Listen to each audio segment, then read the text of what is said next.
The Death in Venice. Thomas Mann. 1. On a spring afternoon of the year 19, when our continent lay under such threatening weather for whole months, Gustav Aschenbach, or von Aschenbach as his name read officially after his 50th birthday, had left his apartment on the Prinzregentenstrasse in Munich and had gone for a long walk. Overwrought by the trying and precarious work of the forenoon, which had demanded a maximum wariness, prudence, penetration, and rigor of the will, the writer had not been able, even after the noon meal, to break the impetus of the productive mechanism within him, that motus animi continuus, which constitutes, according to Cicero, the foundation of eloquence. And he had not attained the healing sleep which, what with the increasing exhaustion of his strength, he needed in the middle of each day. So he had gone outdoors soon after tea in the hopes that air and movement would restore him and prepare him for a profitable evening. It was the beginning of May, and after cold, damp weeks a false midsummer had set in. The English gardens, although the foliage was still fresh and sparse, were as pungent as in August, and in the parts nearer the city had been full of conveyances and promenaders. At the Aumeister, which he had reached by quieter and quieter paths, Aschenbach had surveyed for a short time the Wirtsgarten with its lively crowds and its border of cabs and carriages. From here, as the sun was sinking, he had started home outside the park across the open fields, and since he felt tired and a storm was threatening from the direction of Föhring, he waited at the North Cemetery for the tram which would take him directly back to the city. It happened that he found no one in the station or its vicinity.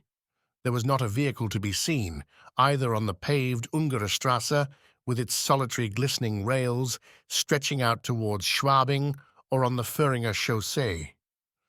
Behind the fences of the stonemasons' establishments, where the crosses, memorial tablets, and monuments standing for sale formed a second, uninhabited burial ground, there was no sign of life, and opposite him the Byzantine structure of the funeral hall lay silent in the reflection of the departing day, its facade, ornamented in luminous colors with Greek crosses and hieratic paintings, above which were displayed inscriptions symmetrically arranged in gold letters and texts chosen to bear on the life beyond, such as, "They enter into the dwelling of the Lord," or "The light of eternity shall shine upon them," and for some. Time, as he stood waiting, he found a grave diversion in spelling out the formulas and letting his mind's eye lose itself in their transparent mysticism, when, returning from his reveries, he noticed in the portico, above the two apocalyptic animals guarding the steps, a man whose somewhat unusual appearance gave his thoughts an entirely new direction. Whether he had just now come out from the inside through the bronze door, or had approached and mounted from the outside unobserved, remained uncertain. Aschenbach, without applying himself especially to the matter, was inclined to believe the former. Of medium height, thin, smooth-shaven, and noticeably pug-nosed, the man belonged to the red-haired type and possessed the appropriate fresh, milky complexion. Obviously, he was not of Bavarian extraction, since at least the white and straight-brimmed straw hat that covered his head gave his appearance the stamp of a foreigner, of someone who had come from a long distance. To be sure, he was wearing the customary knapsack strapped across his shoulders and a belted suit of rough yellow wool. His left arm was resting on his thigh, and his grey storm cape was thrown across it. In his right hand he held a cane with an iron ferrule, which he had stuck diagonally into the ground, and, with his feet crossed, was leaning his hip against the crook. His head was raised, so that the Adam's apple protruded hard and bare on a scrawny neck emerging from a loose sport shirt, and he was staring sharply off into the distance, with colourless red-lidded eyes, between which stood two strong vertical wrinkles peculiarly suited to his short, turned-up nose. Thus, and perhaps his elevated position helped to give the impression, his bearing had something majestic and commanding about it, something bold or even savage. For whether he was grimacing because he was blinded by the setting sun, or whether it was a case of a permanent distortion of the physiognomy, his lips seemed too short. They were so completely pulled back from his teeth that these were exposed even to the gums and stood out white and long. It is quite possible that Aschenbach, in his half-distracted, half-inquisitive examination of the stranger, had been somewhat inconsiderate, for he suddenly became aware that his look was being answered, and indeed so militantly, so straight in the eye, so plainly with the intention of driving the thing through to the very end and compelling him to capitulate, that he turned away uncomfortably and began walking along by the fences, deciding casually that he would pay no further attention to the man. The next minute, he had forgotten him, but perhaps the exotic element in the stranger's appearance had worked on his imagination, or a new physical or spiritual influence of some sort had come into play. He was quite astonished to note a peculiar inner expansion, a kind of roving unrest, a youthful longing after far-off places, a feeling so vivid, so new, or so long dormant and neglected that with his hands behind his back and his eyes on the ground, he came to a sudden stop and examined into the nature and purport of this emotion. It was the desire for travel, nothing more, although, to be sure, it had attacked him violently and was heightened to a passion, even to the point of an hallucination. His yearnings crystallized, his imagination, still in ferment from his hours of work, actually pictured all the marvels and terrors of a manifold world which it was suddenly struggling to conceive. He saw a landscape, a tropical swampland under a heavy, murky sky, damp, luxuriant, and enormous, a kind of prehistoric wilderness of islands, bogs, and arms of water, sluggish with mud. He saw near him, and in the distance, the hairy shafts of palms rising out of a rank, lecherous thicket, out of places where the plant life was fat, swollen, and blossoming exorbitantly. He saw strangely misshapen trees sending their roots into the ground, into stagnant pools with greenish reflections. And here, between floating flowers which were milk-white and large as dishes, birds of a strange nature, high-shouldered with crooked bills, were standing in the muck and looking motionlessly to one side. Between dense, knotted stalks of bamboo, he saw the glint from the eyes of a crouching tiger, and he felt his heart knocking with fear and with puzzling desires. Then the image disappeared, and with a shake of his head, Aschenbach resumed his walk along past the fences of the stonemasons' establishments. Since the time, at least, when he could command the means to enjoy the advantages of moving about the world as he pleased, he had considered travelling simply as an hygienic precaution which must be complied with now and then, despite one's feelings and one's preferences. Too busy with the tasks arranged for him by his interest in his own ego and in the problems of Europe, too burdened with the onus of production, too little prone to diversion, and in no sense an amateur of the varied amusements of the great world, he had been thoroughly satisfied with such knowledge of the earth's surface as anyone can get without moving far out of his own circle. And he had never even been tempted to leave Europe, especially now that his life was slowly on the decline, and that the artist's fear of not having finished, this uneasiness lest the clock run down before he had done his part and given himself completely, could no longer be waved aside as a mere whim. He had confined his outer existence almost exclusively to the beautiful city which had become his home, and to the rough country house which he had built in the mountains, and where he spent the rainy summers. Further, this thing which had laid hold of him so belatedly, but with such suddenness, was very readily moderated and adjusted by the force of his reason and of a discipline which he had practiced since youth. He had intended carrying his life work forward to a certain point before removing to the country. and the thought of knocking about the world for months and neglecting his work during this time seemed much too lax and contrary to his plans. It really could not be considered seriously. Yet he knew only too well what the reasons were for this unexpected temptation. It was the urge to escape, he admitted to himself, this yearning for the new and the remote, this appetite for freedom, for unburdening, for forgetfulness. It was a pressure away from his work, from the steady drudgery of a coldly passionate service. To be sure, he loved this work, and almost loved the enervating battle that was fought daily between a proud, tenacious will, so often tested, and this growing weariness which no one was to suspect and which must not betray itself in his productions by any sign of weakness or negligence. But it seemed wise not to draw the bow over tightly and not to strangle by sheer obstinacy so strongly persistent an appetite. He thought of his work, thought of the place at which yesterday and now again today he had been forced to leave off, and which it seemed would yield neither to patience and coaxing nor to a definite attack. He examined it again, trying to break through or to circumvent the deadlock, but he gave up with a shudder of repugnance. There was no unusual difficulty here. What balked him were the scruples of aversion, which took the form of a fastidious insatiability.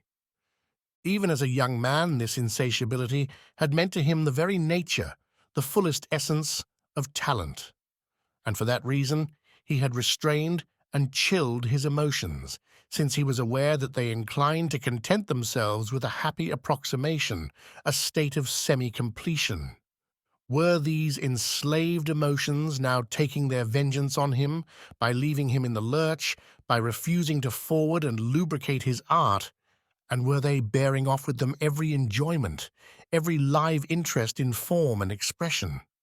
Not that he was producing anything bad.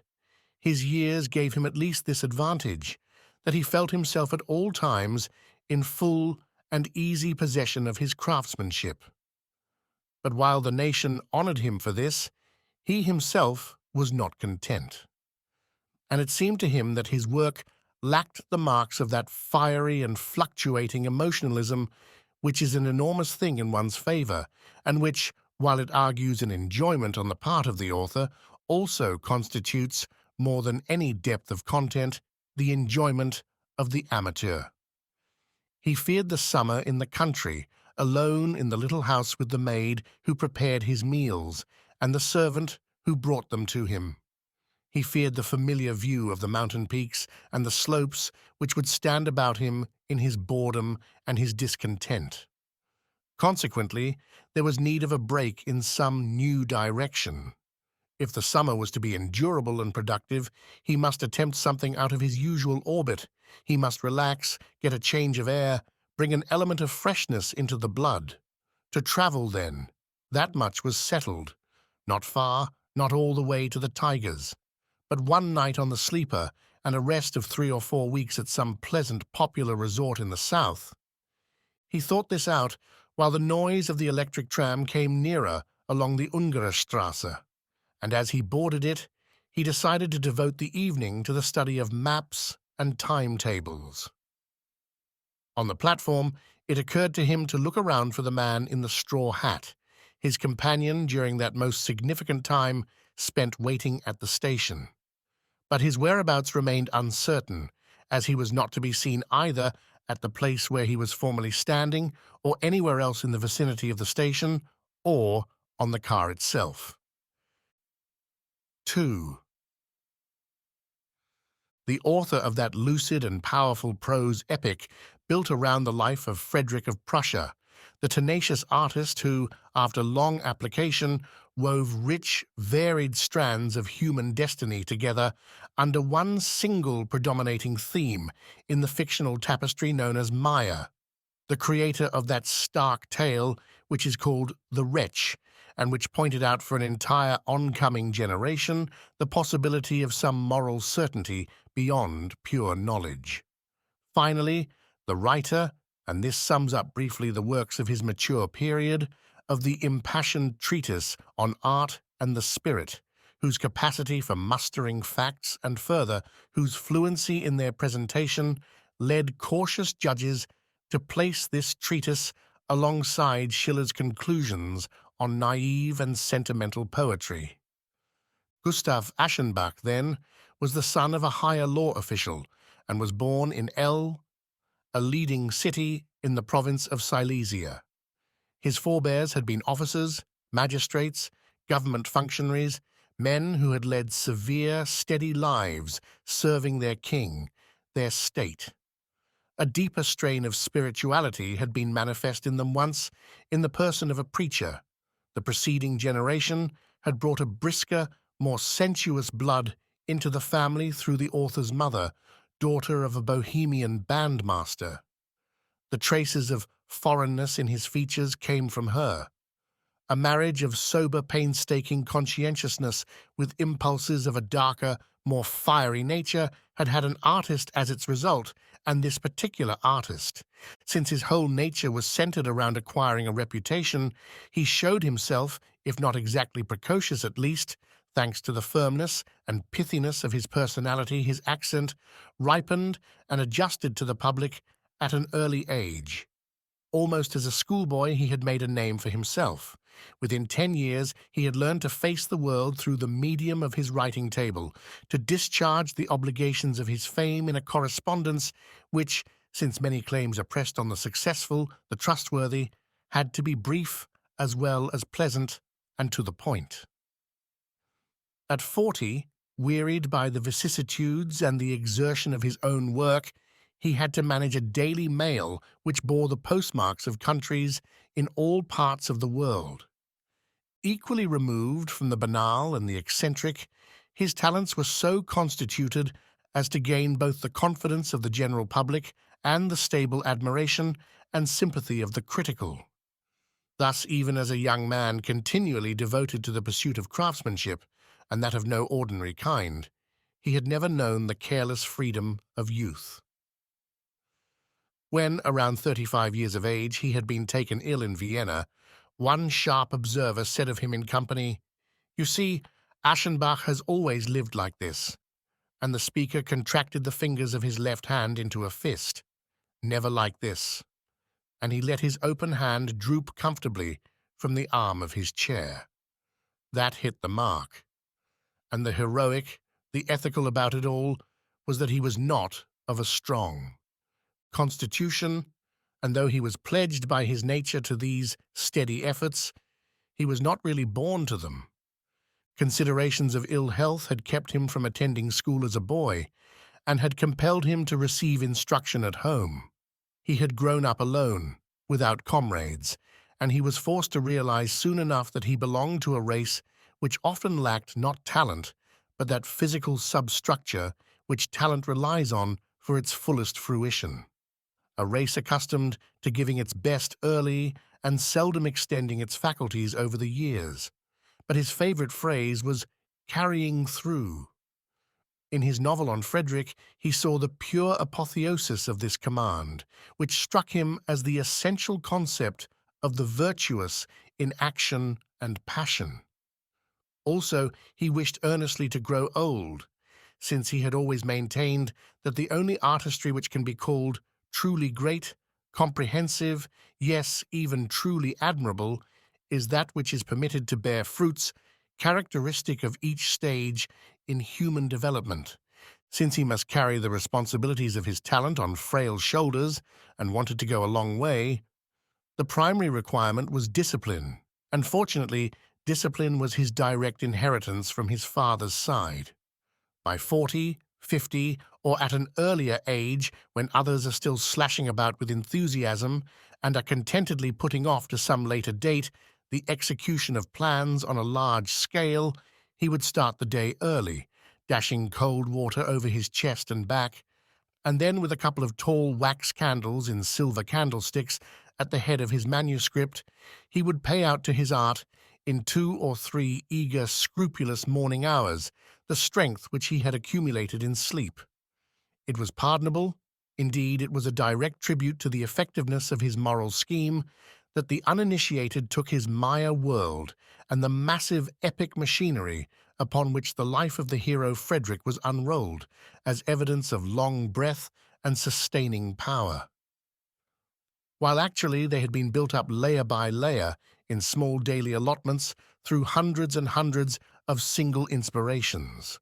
And if they were so excellent in both composition and texture, it was solely because their creator had held out for years under the strain of one single work, with a steadiness of will and a tenacity comparable to that which conquered his native province, and because, finally, he had turned over his most vital and valuable hours to the problem of minute revision. In order that a significant work of the mind may exert immediately some broad and deep effect, a secret relationship, or even conformity, must exist between the personal destiny of the author and the common destiny of his contemporaries. People do not know why they raise a work of art to fame.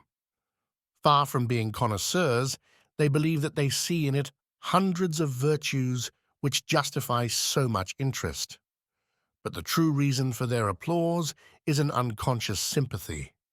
Aschenbach had once stated quite plainly in some remote place that nearly everything great which comes into being does so in spite of something, in spite of sorrow or suffering, poverty, destitution, physical weakness, depravity, passion, or 1,000 other handicaps. But that was not merely an observation. It was a discovery, the formula of his life and reputation, the key to his work. And what wonder then that it was also the distinguishing moral trait, the dominating gesture of his most characteristic figures. Years before, one shrewd analyst had written of the new hero type to which this author gave preference, and which kept turning up in variations of one sort or another. He called it the conception of an intellectual and youthful masculinity, which stands motionless, haughty, ashamed, with jaw set, while swords and spear points beset the body. That was beautiful and ingenious, and it was exact, although it may have seemed to suggest too much passivity. For to be poised against fatality, to meet adverse conditions gracefully, is more than simple endurance. It is an act of aggression, a positive triumph. And the figure of Sebastian is the most beautiful figure, if not of art as a whole, at least of the art of literature. Looking into this fictional world, one saw a delicate self-mastery by which any inner deterioration, any biological decay, was kept concealed from the eyes of the world. A crude, vicious sensuality capable of fanning its rising passions into pure flame. Yes, even of mounting to dominance in the realm of beauty. A pallid weakness which draws from the glowing depths of the soul the strength to bow whole arrogant peoples before the foot of the cross or before the feet of weakness itself. A charming manner maintained in his cold, strict service to form, a false, precarious mode of living, and the keenly enervating melancholy and artifice of the born deceiver. To observe such trials as this was enough to make one question whether there really was any heroism other than weakness. And in any case, what heroism could be more in keeping with the times? Gustav Aschenbach was the one poet among the many workers on the verge of exhaustion, all those overburdened, used-up, tenacious moralists of production who, delicately built and destitute of means, can rely for a time at least on willpower and the shrewd husbandry of their resources to secure the effects of greatness. There are many such. They are the heroes of the period. And they all found themselves in his works. Here they were indeed, upheld, intensified, applauded. They were grateful to him, they acclaimed him. In his time, he had been young and raw, and misled by his age, he had blundered in public. He had stumbled, had exposed himself, both in writing and in talk. He had offended against caution and tact. But he had acquired the dignity which, as he insisted, is the innate goad and craving of every great talent. In fact, it could be said that his entire development had been a conscious, undeviating progression away from the embarrassments of skepticism and irony and towards dignity. The general masses are satisfied by vigor and tangibility of treatment rather than by any close intellectual processes. But youth, with its passion for the absolute, can be arrested only by the problematical. And Aschenbach had been absolute, problematical as only a youth could be. He had been a slave to the intellect, had played havoc with knowledge, had ground up his seed crops, had divulged secrets, had discredited talent, had betrayed art. Yes, while his modellings were entertaining the faithful votaries, filling them with enthusiasm, making their lives more keen, this youthful artist was taking the breath away from the generation then in its 20s by his cynicisms on the questionable nature of art and of artistry itself. But it seems that nothing blunts the edge of a noble, robust mind more quickly and more thoroughly than the sharp and bitter corrosion of knowledge, and certainly the moody radicalism of the youth, no matter how conscientious, was shallow in comparison with his firm determination as an older man and a master to deny knowledge, to reject it, to pass it with raised head, in so far as it is capable of crippling, discouraging, or degrading to the slightest degree our will, acts, feelings, or even passions. How else could the famous story of the wretch be understood than as an outburst of repugnance against the disreputable psychologism of the times, embodied in the figure of that soft and stupid half-clown who pilfers a destiny for himself by guiding his wife from powerlessness, from lasciviousness, from ethical frailty, into the arms of an adolescent, and believes that he may through profundity commit vileness. The verbal pressure with which he here cast out the outcast announced the return from every moral skepticism, from all fellow feeling with the engulfed. It was the counter-move to the laxity of the sympathetic principle that to understand all is to forgive all. And the thing that was here well begun, even nearly completed, was that miracle of reborn ingenuousness, which was taken up a little later in one of the author's dialogues expressly, and not without a certain discreet emphasis. Strange coincidences. Was it as a result of this rebirth, this new dignity and sternness, that his feeling for beauty, a discriminating purity, simplicity, and evenness of attack, which henceforth gave his productions such an obvious, even such a deliberate stamp of mastery and classicism, showed an almost excessive strengthening about this time? But ethical resoluteness in the exclusion of science, of emancipatory and restrictive knowledge, does this not in turn signify a simplification, a reduction morally of the world to too limited terms, and thus also a strengthened capacity for the forbidden, the evil, the morally impossible? And does not form have two aspects? Is it not moral and unmoral at once, moral in that it is the result and expression of discipline, but unmoral and even immoral, in that by nature it contains an indifference to morality, is calculated in fact to make morality bend beneath its proud and unencumbered sceptre? Be that as it may, an evolution is a destiny, and why should his evolution, which had been upheld by the general confidence of a vast public, not run through a different course from one accomplished outside the lustre and the entanglements of fame? Only chronic vagabondage will find it tedious and be inclined to scoff when a great talent outgrows the libertine chrysalis stage, learns to seize upon and express the dignity of the mind, and superimposes a formal etiquette upon a solitude which had been filled with unchastened and rigidly isolated sufferings and struggles, and had brought all this to a point of power and honor among men. Further, how much sport, defiance, indulgence there is in the self-formation of a talent. Gradually something official, didactic, crept into Gustav Aschenbach's productions. His style in later life fought shy of any abruptness and boldness, any subtle and unexpected contrasts.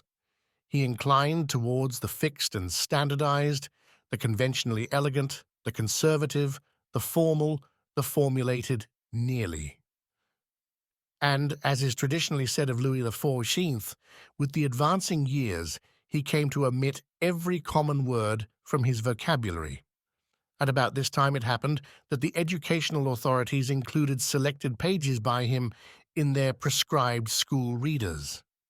This was deeply sympathetic to his nature, and he did not decline when a German prince who had just mounted to the throne raised the author of the Frederick to nobility on the occasion of his 50th birthday.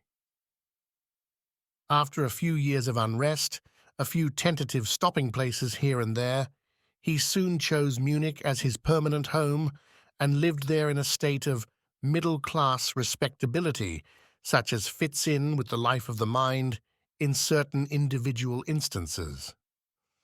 The marriage which, when still young, he had contracted with a girl of an educated family came to an end with her death after a short period of happiness. He was left with a daughter, now married. He had never had a son.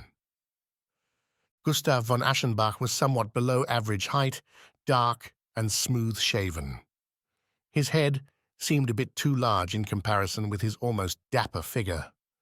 His hair was brushed straight back, thinning out towards the crown, but very full about the temples and strongly marked with grey. It framed a high, ridged forehead. Gold spectacles with rimless lenses cut into the bridge of his bold, heavy nose. The mouth was big, sometimes drooping, sometimes suddenly pinched and firm. His cheeks were thin and wrinkled, his well-formed chin had a slight cleft. This head, usually bent patiently to one side, seemed to have gone through momentous experiences, and yet it was his art which had produced those effects in his face, effects which are elsewhere the result of hard and agitated living. Behind this brow, the brilliant repartee of the dialogue on war between Voltaire and the king had been born.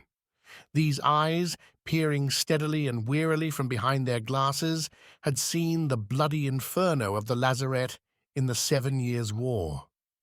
Even as it applies to the individual, art is a heightened mode of existence.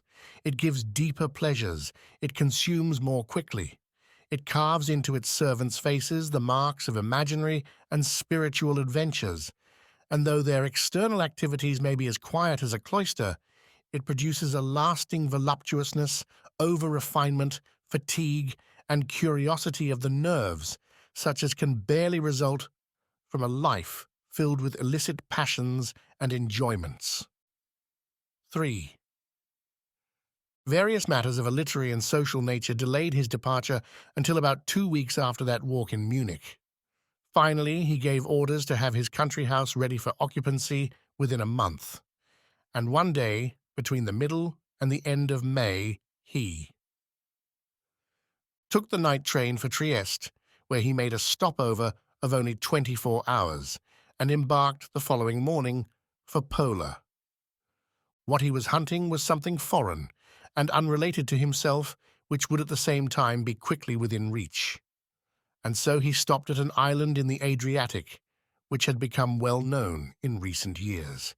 It lay not far off the Istrian coast, with beautifully rugged cliffs fronting the open sea, and natives who dressed in variegated tatters and made strange sounds when they spoke.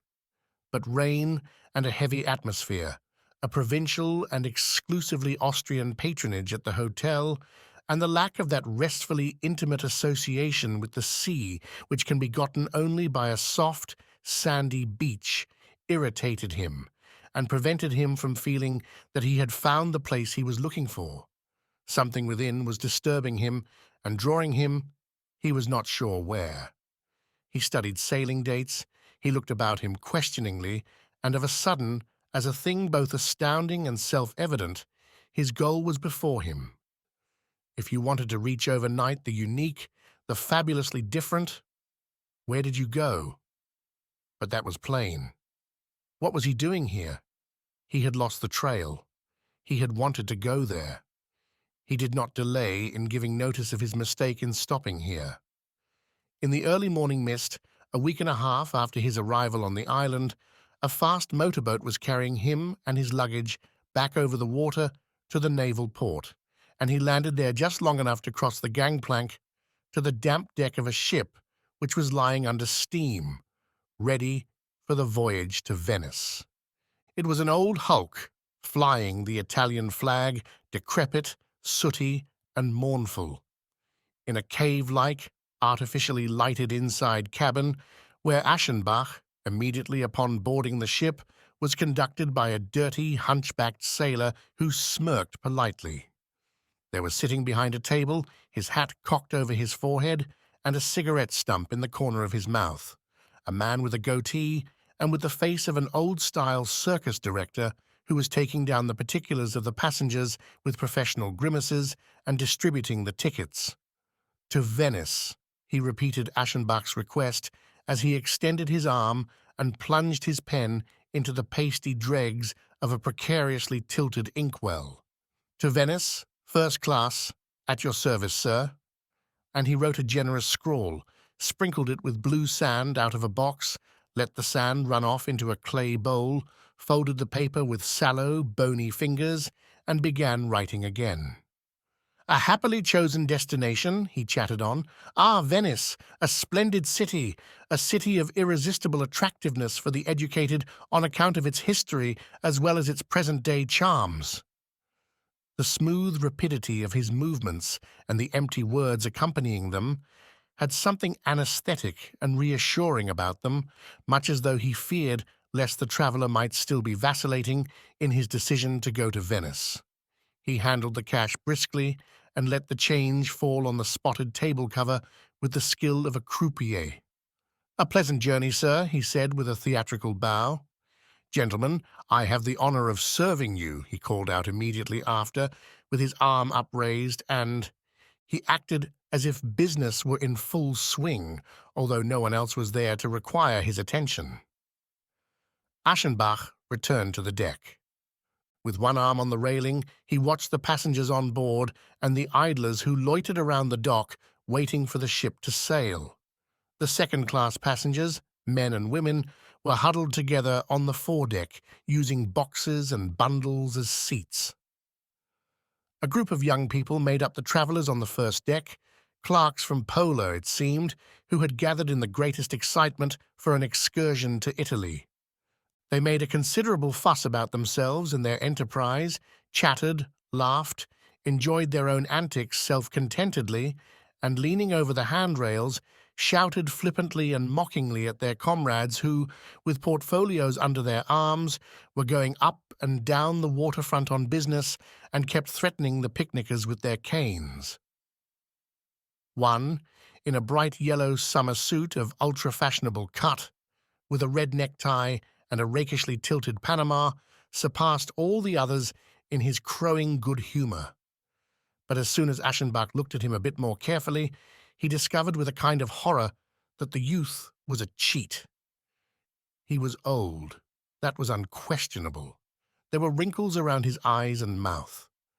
The faint crimson of the cheeks was paint. The hair under his brilliantly decorated straw hat was a wig. His neck was hollow and stringy, his turned-up moustache and the imperial on his chin were dyed. The full set of yellow teeth which he displayed when he laughed, a cheap, artificial plate, and his hands, with signet rings on both index fingers, were those of an old man. Fascinated with loathing, Aschenbach watched him in his intercourse with his friends. Did they not know, did they not observe that he was old, that he was not entitled to wear their bright, foppish clothing, that he was not entitled to play at being one of them? Unquestioningly, and as quite the usual thing it seemed, they allowed him among them, treating him as one of their own kind, and returning his jovial nudges in the ribs without repugnance. How could that be?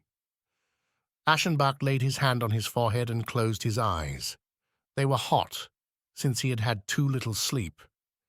He felt as though everything were not quite the same as usual, as though some dreamlike estrangement, some peculiar distortion of the world, were beginning to take possession of him, and perhaps this could be stopped if he hid his face for a time, and then looked around him again.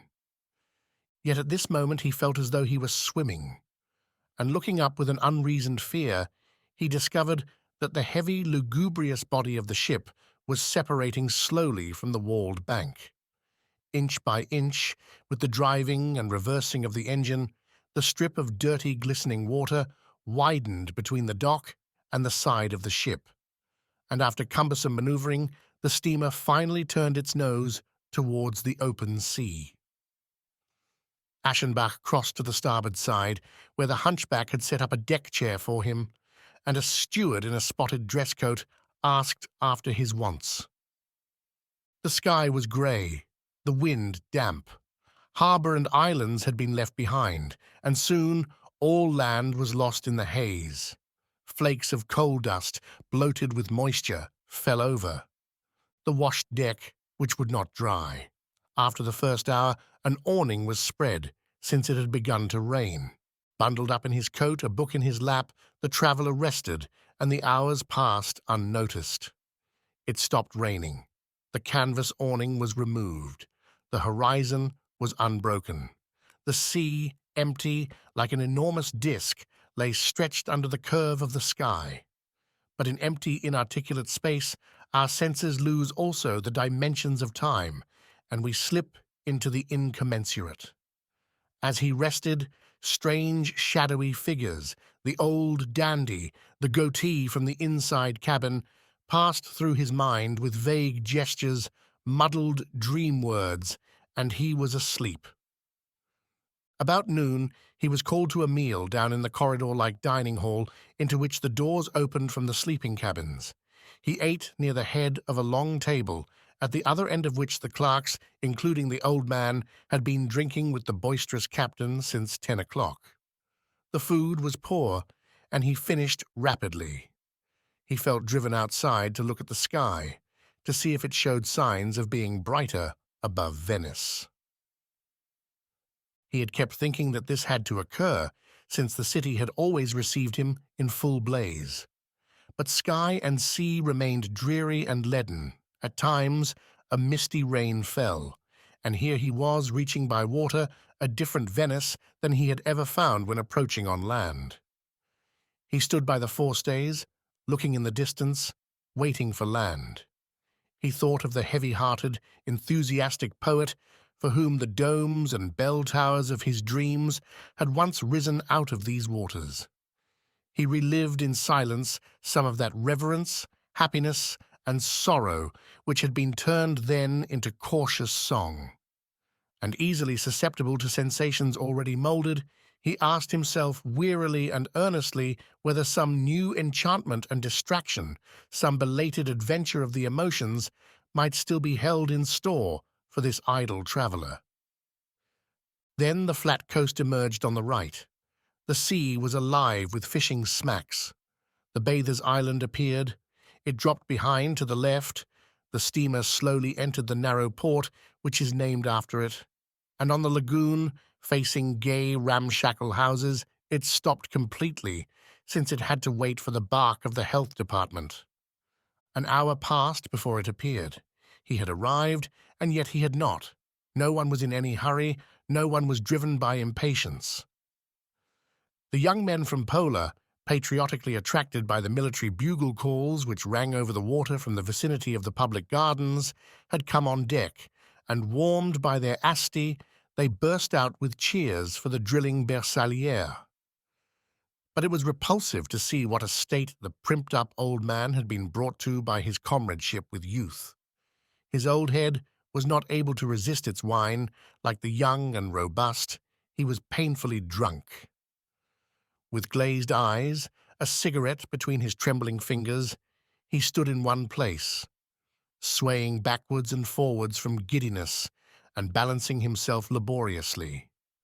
Since he would have fallen at the first step, he did not trust himself from the spot, yet he showed a deplorable insolence, buttonholed everyone who came near him, stammered, winked, and tittered, lifted his wrinkled, ornamented index finger in a stupid attempt at bantering, while he licked the corners of his mouth with his tongue in the most abominably suggestive manner.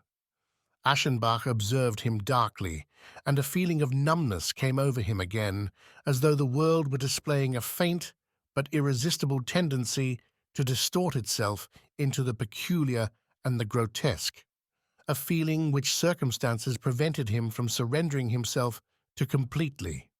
For just then, the pounding activity of the engines commenced again, and the ship, resuming a voyage which had been interrupted so near its completion, passed through the San Marco Canal.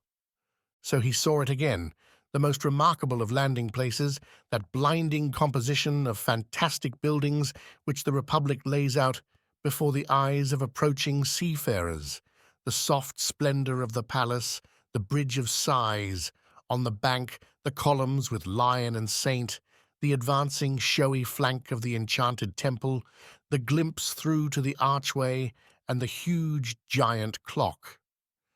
And as he looked on, he thought that to reach Venice by land, on the railroad, was like entering a palace from the rear, and that the most unreal of cities should not be approached except as he was now doing, by ship over the high seas.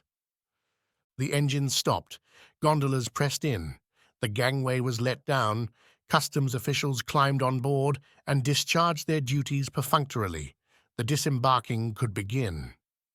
Aschenbach made it understood that he wanted a gondola to take him and his luggage to the dock of those little steamers which ply between the city and the Lido, since he intended to locate near the sea. His plans were complied with. His wants were shouted down to the water, where the gondoliers were wrangling with one another in dialect. He was still hindered from descending. He was hindered by his trunk, which was being pulled and dragged with difficulty down the ladder-like steps, so that for some minutes he was not able to avoid the importunities of the atrocious old man, whose drunkenness gave him a sinister desire to do the foreigner parting honours. "We wish you a very agreeable visit," he bleated as he made an awkward bow. "We leave with pleasant recollections. Au revoir, excusez, and bonjour, your excellency." His mouth watered, he pressed his eyes shut, he licked the corners of his mouth, and the dyed imperial turned up about his senile lips. "Our compliments," he mumbled, with 2 fingertips on his mouth, "our compliments to our sweetheart, the dearest, prettiest sweetheart." And suddenly his false upper teeth fell down on his lower lip. Aschenbach was able to escape.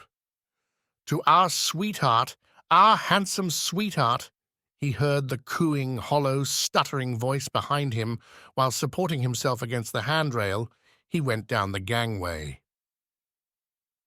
Who would not have to suppress a fleeting shudder, a vague timidity and uneasiness, if it were a matter of boarding a Venetian gondola for the first time or after several years?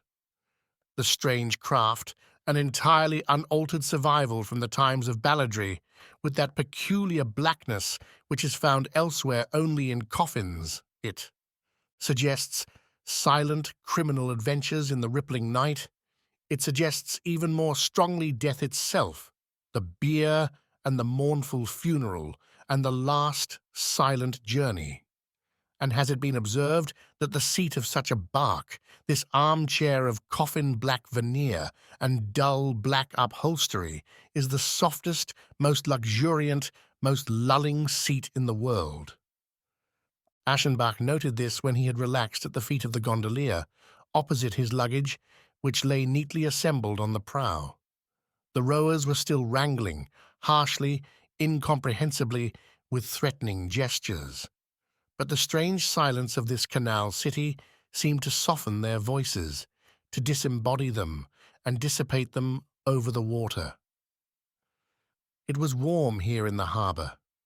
Touched faintly by the warm breeze of the sirocco, leaning back against the limber portions of the cushions, the traveller closed his eyes in the enjoyment of a lassitude which was as unusual with him as it was sweet. The trip would be short, he thought, if only it went on forever. He felt himself glide with a gentle motion away from the crowd and the confusion of voices. It became quieter and quieter around him. There was nothing to be heard but the splashing of the oar, the hollow slapping of the waves against the prow of the boat as it stood above the water, black and bold and armed with its halberd-like tip, and a third sound of speaking, of whispering, the whispering of the gondolier, who was talking to himself between his teeth, fitfully, in words that were pressed out by the exertion of his arms. Aschenbach looked up and was slightly astonished to discover that the lagoon was widening and he was headed for the open sea. This seemed to indicate that he ought not to rest too much, but should see to it that his wishes were carried out. "To the steamer dock," he repeated, turning around completely and looking into the face of the gondolier who stood behind on a raised platform and towered up between him and the dun-colored sky. He was a man of unpleasant, even brutal appearance, dressed in sailor blue with a yellow sash. A formless straw hat, its weave partially unraveled, was tilted insolently on his head. The set of his face, the blonde, curly moustache beneath a curtly turned-up nose, undoubtedly meant that he was not Italian.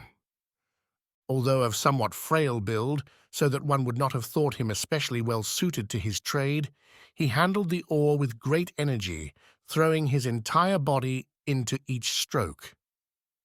Occasionally, he drew back his lips from the exertion and disclosed his white teeth. Wrinkling his reddish brows, he gazed on past his passenger as he answered deliberately, almost gruffly, "You are going to the Lido." Aschenbach replied, "Of course, but I have just taken the gondola to get me across to San Marco. I want to use the vaporetto." "You cannot use the vaporetto, sir." "And why not?" "Because the vaporetto will not haul luggage." That was so, Aschenbach remembered. He was silent, but the fellow's harsh, presumptuous manner, so unusual towards a foreigner here, seemed unbearable. He said, "That is my affair. Perhaps I want to put my things in storage. You will turn back." There was silence. The oar splashed, the water thudded against the bow, and the talking and whispering began again. The gondolier was talking to himself between his teeth. What was to be done? This man was strangely insolent and had an uncanny decisiveness.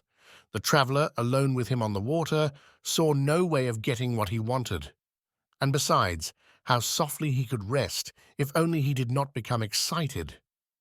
Hadn't he wanted the trip to go on and on forever? It was wisest to let things take their course, and the main thing was that he was comfortable. The poison of inertia seemed to be issuing from the seat, from this low, black-upholstered armchair, so gently cradled by the oar-strokes of the imperious gondolier behind him. The notion that he had fallen into the hands of a criminal passed dreamily across Aschenbach's mind, without the ability to summon his thoughts to an active defense. The possibility that it was all simply a plan for cheating him seemed more abhorrent. A feeling of duty or pride, a kind of recollection that one should prevent such things, gave him the strength to arouse himself once more. He asked, "What are you asking for the trip?" Looking down upon him, the gondolier answered, "You will pay." It was plain how this should be answered. Aschenbach said mechanically, "I shall pay nothing, absolutely nothing, if you don't take me where I want to go." "You want to go to the Lido, but not with you." "I am rowing you well." That is so, Aschenbach thought, and relaxed. That is so. You are rowing me well. Even if you do have designs on my cash and send me down to Pluto with a blow of your oar from behind, you will have rowed me well. But nothing like that happened. They were even joined by others, a boatload of musical brigands, men and women, who sang to guitar and mandolin, riding persistently side by side with the gondola and filling the silence over the water with their covetous foreign poetry. A hat was held out, and Aschenbach threw in money. Then they stopped singing and rowed away. And again the muttering of the gondolier could be heard as he talked fitfully and jerkily to himself. So they arrived, tossed in the wake of a steamer plying towards the city. Two municipal officers, their hands behind their backs, their faces turned in the direction of the lagoon, were walking back and forth on the bank. Aschenbach left the gondola at the dock, supported by that old man who is stationed with his grappling hook at each one of Venice's landing places. And since he had no small money, he crossed over to the hotel by the steamer wharf to get change and pay the rower what was due him. He got what he wanted in the lobby, he returned and found his travelling bags in a cart on the dock, and gondola and gondolier had vanished.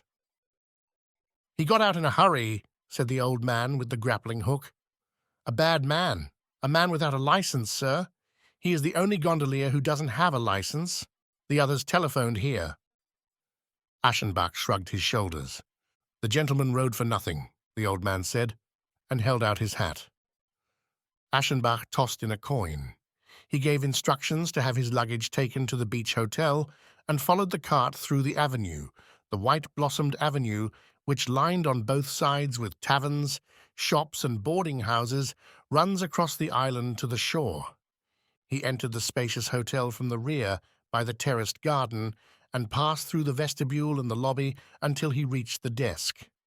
Since he had been announced, he was received with obliging promptness.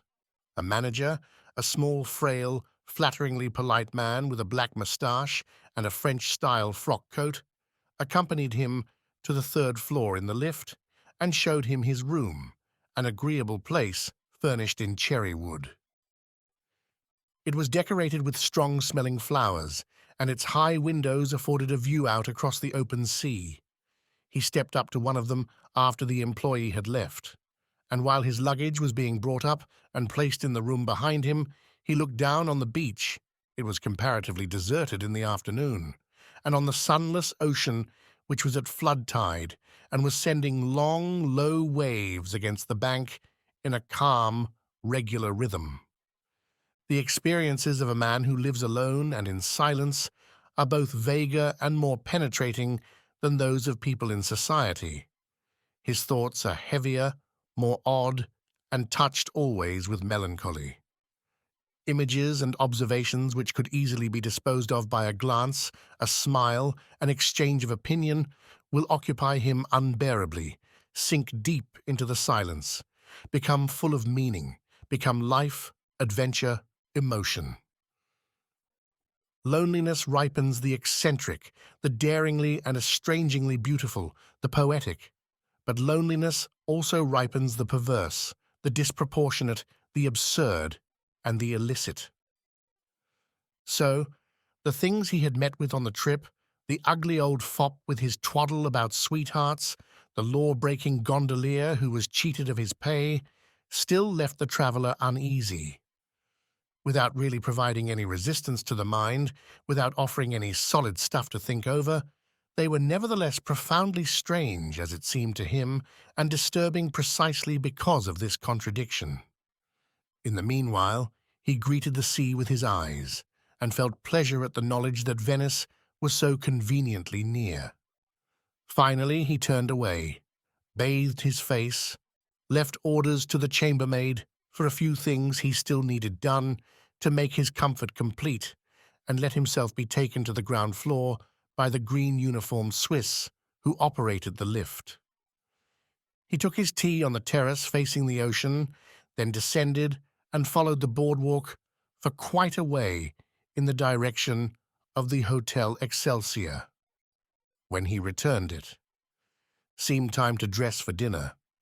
He did this with his usual care and slowness, since he was accustomed to working over his toilette. And yet he came down a little early to the lobby, where he found a great many of the hotel guests assembled, mixing distantly and with a show of mutual indifference to one another, but all waiting for meal time. He took a paper from the table, dropped into a leather chair, and observed the company. They differed agreeably from the guests where he had first stopped. A wide and tolerantly inclusive horizon was spread out before him. Sounds of all the principal languages formed a subdued murmur, The accepted evening dress, a uniform of good manners, brought all human varieties into a fitting unity. There were Americans with their long, wry features, large Russian families, English ladies, German children with French nurses. The Slavic element seemed to predominate. Polish was being spoken nearby. It was a group of children gathered around a little wicker table under the protection of a teacher or governess. Three young girls, apparently 15 to 17, and a long-haired boy about 14 years old. With astonishment, Aschenbach noted that the boy was absolutely beautiful. His face, pale and reserved, framed with honey-colored hair, the straight sloping nose, the lovely mouth, the expression of sweet and godlike seriousness, recalled Greek sculpture of the noblest period, and the complete purity of the forms was accompanied by such a rare personal charm that as he watched, he felt that he had never met with anything equally felicitous in nature or the plastic arts. He was further struck by the obviously intentional contrast with the principles of upbringing which showed in the sisters' attire and bearing. The three girls, the eldest of whom could be considered grown up, were dressed with a chasteness and severity bordering on disfigurement. Uniformly cloister-like costumes of medium length, slate-colored, sober, and deliberately unbecoming in cut, with white, turned-down collars as the only relief, suppressed every possible appeal of shapeliness. Their hair, brushed down flat and tight against the head, gave their faces a nun-like emptiness and lack of character. Surely this was a mother's influence, and it had not even occurred to her to apply the pedagogical strictness to the boy which she seemed to find necessary for her girls. It was clear that in his existence the first factors were gentleness and tenderness. The shears had been resolutely kept from his beautiful hair. Like a Prince Charming's, it fell in curls over his forehead, his ears, and still deeper across his neck. The English sailor suit, with its braids, stitchings, and embroideries, its puffy sleeves narrowing at the ends and fitting snugly about the fine wrists of his still childish but slender hands, gave the delicate figure something rich and luxurious. He was sitting, half-profile to the observer, one foot in its black patent leather shoe placed before the other, an elbow resting on the arm of his wicker chair, a cheek pressed against his fist, in a position of negligent good manners, entirely free of the almost subservient stiffness to which his sisters seemed accustomed. Did he have some illness? For his skin stood out as white as ivory against the golden darkness of the surrounding curls. Or was he simply a pampered favorite child, made this way by a doting and moody love? Aschenbach inclined to believe the latter. Almost every artist is born with a rich and treacherous tendency to recognize injustices which have created beauty, and to meet aristocratic distinction with sympathy and reverence. A waiter passed through and announced in English that the meal was ready. Gradually the guests disappeared through the glass door into the dining hall. Stragglers crossed, coming from the entrance or the lifts. Inside, they had already begun serving, but the young Poles were still waiting around the little wicker table. And Aschenbach, comfortably propped in his deep chair, and with this beauty before his eyes, stayed with them. The governess, a small, corpulent, middle-class woman with a red face, finally gave the sign to rise. With lifted brows, she pushed back her chair and bowed, as a large woman dressed in grey and richly jewelled with pearls entered the lobby. This woman was advancing with coolness and precision. Her lightly powdered hair and the lines of her dress were arranged with the simplicity which always signifies taste in those quarters where devoutness is taken as one element of dignity. She might have been the wife of some high German official, except that her jewelry added something fantastically lavish to her appearance. Indeed, it was almost priceless, and consisted of ear pendants and a very long triple chain of softly glowing pearls as large as cherries. The children had risen promptly. They bent over to kiss the hand of their mother, who, with a distant smile on her well-preserved though somewhat tired and peaked features, looked over their heads and directed a few words to the governess in French. Then she walked to the glass door. The children followed her, the girls in the order of their age, after them the governess, the boy last.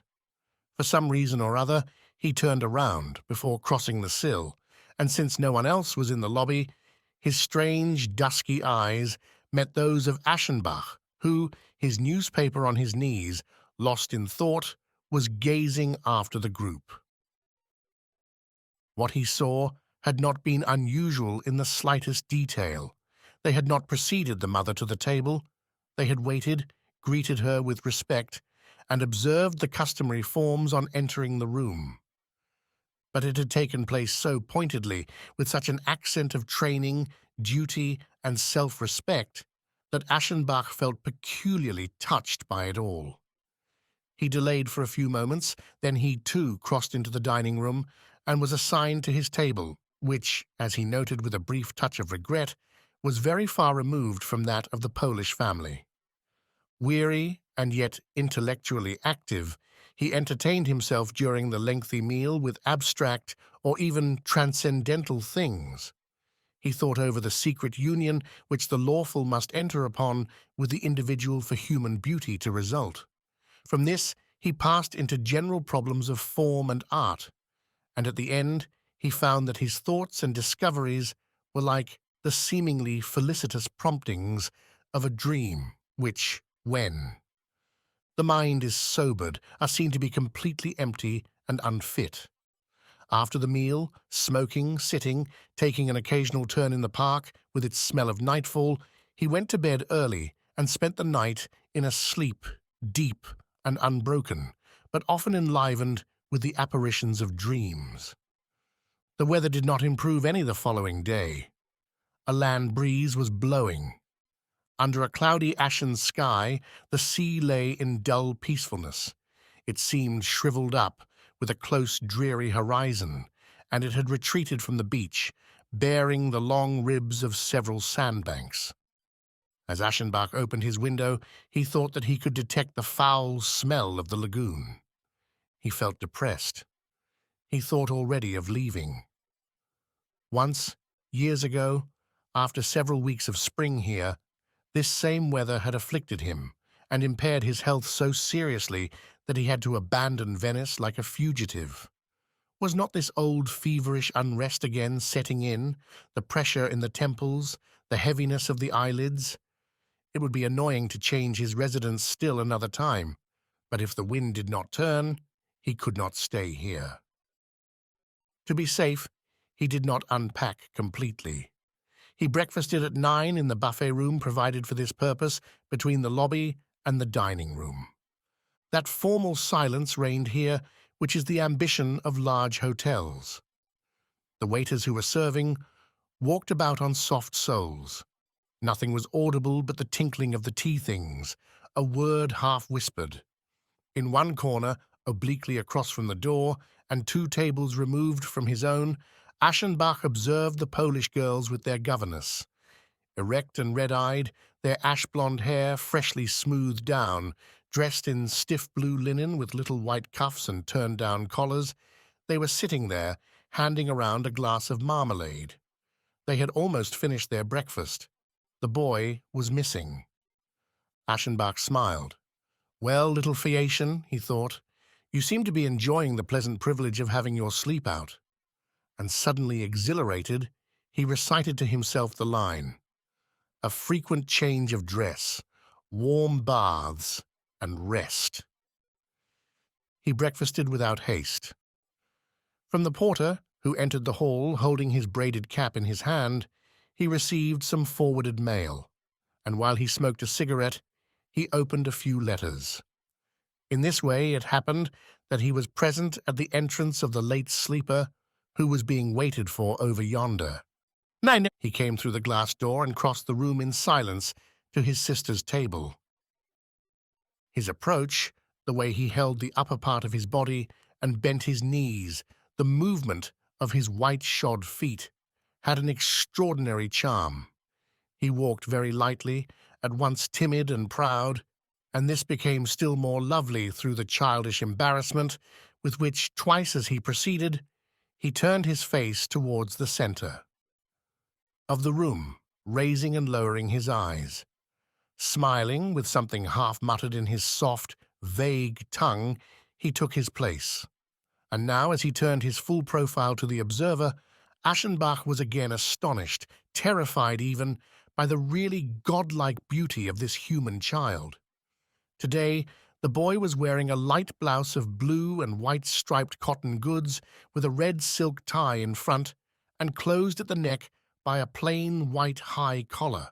This collar lacked the distinctiveness of the blouse, but above it the flowering head was poised with an incomparable seductiveness, the head of an Eros in blended yellows of Parian marble, with fine serious brows, the temples and ears covered softly by the abrupt encroachment of his curls.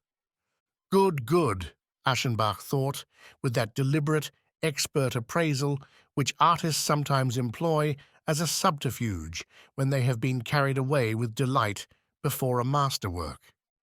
And he thought further, really, if the sea and the beach weren't waiting for me, I should stay here as long as you stayed.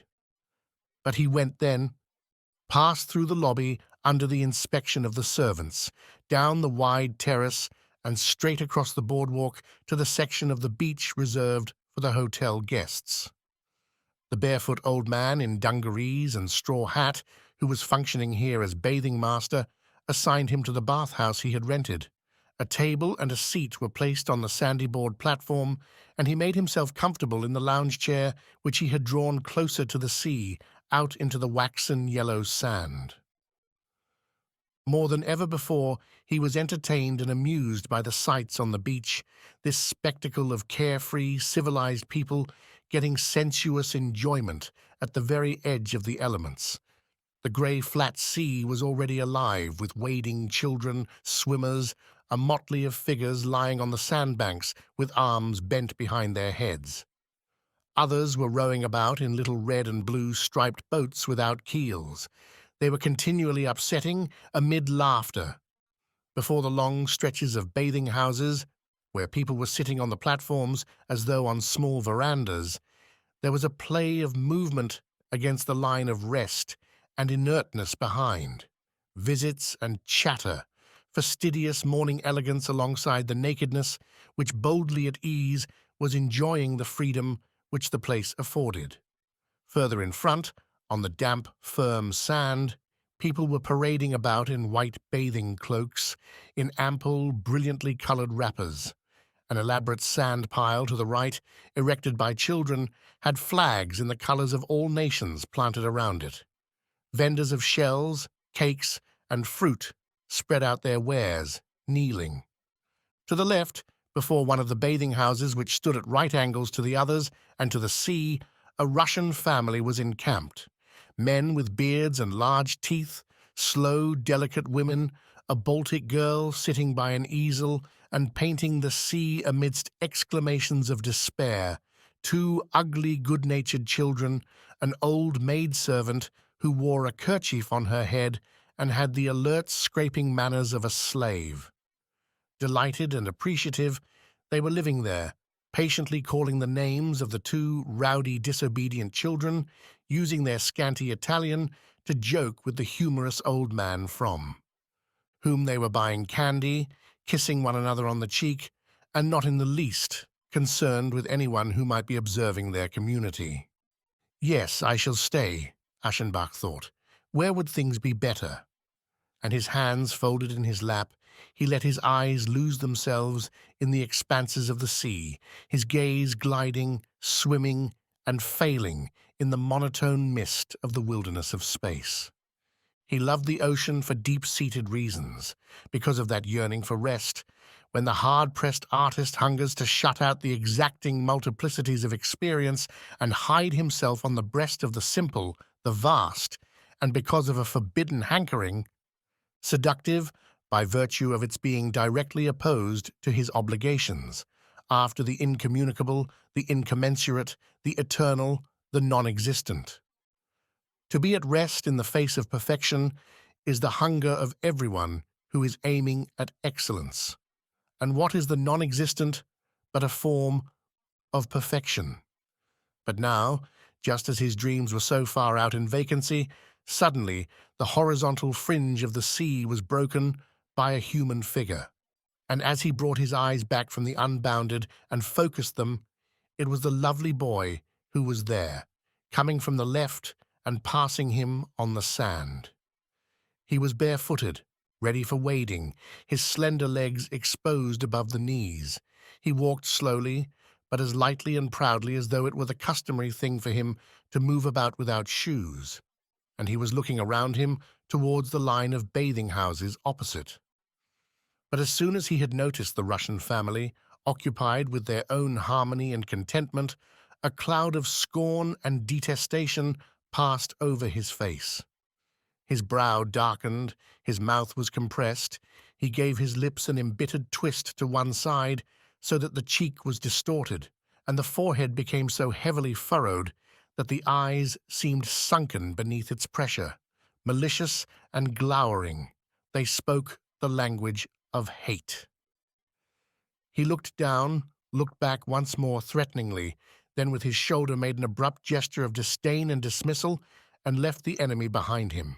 A kind of pudency or confusion, something like respect and shyness, caused Aschenbach to turn away as though he had seen nothing. For the earnest-minded who have been casual observers of some passion struggle against making use, even to themselves, of what they have seen.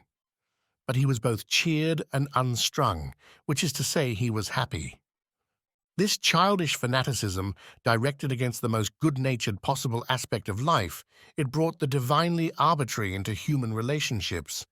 It made a delightful natural picture which had appealed only to the eye, now seem worthy of a deeper sympathy. And it gave the figure of this half-grown boy, who had already been important enough by his sheer beauty, something to offset him still further, and to make one take him more seriously than his years justified. Still looking away, Aschenbach could hear the boy's voice, the shrill, somewhat weak voice with which, in the distance now, he was trying to call hello to his playfellows, busied around the sand pile. They answered him, shouting back his name, or some affectionate nickname, and Aschenbach listened with a certain curiosity, without being able to catch anything more definite than two melodic syllables like Tadzio, or still more frequently adieu, with a ringing U sound prolonged at the end. He was pleased with the resonance of this. He found it adequate to the subject. He repeated it silently, and satisfied, turned to his letters and manuscripts. His small, portable writing desk on his knees, he began writing with his fountain pen an answer to this or that bit of correspondence.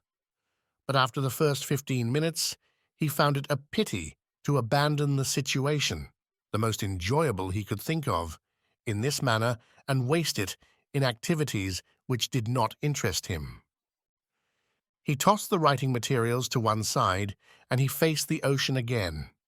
Soon afterwards, diverted by the childish voices around the sand heap, he revolved his head comfortably along the back of the chair towards the right, to discover where that excellent little Agio might be and what he was doing. He was found at a glance.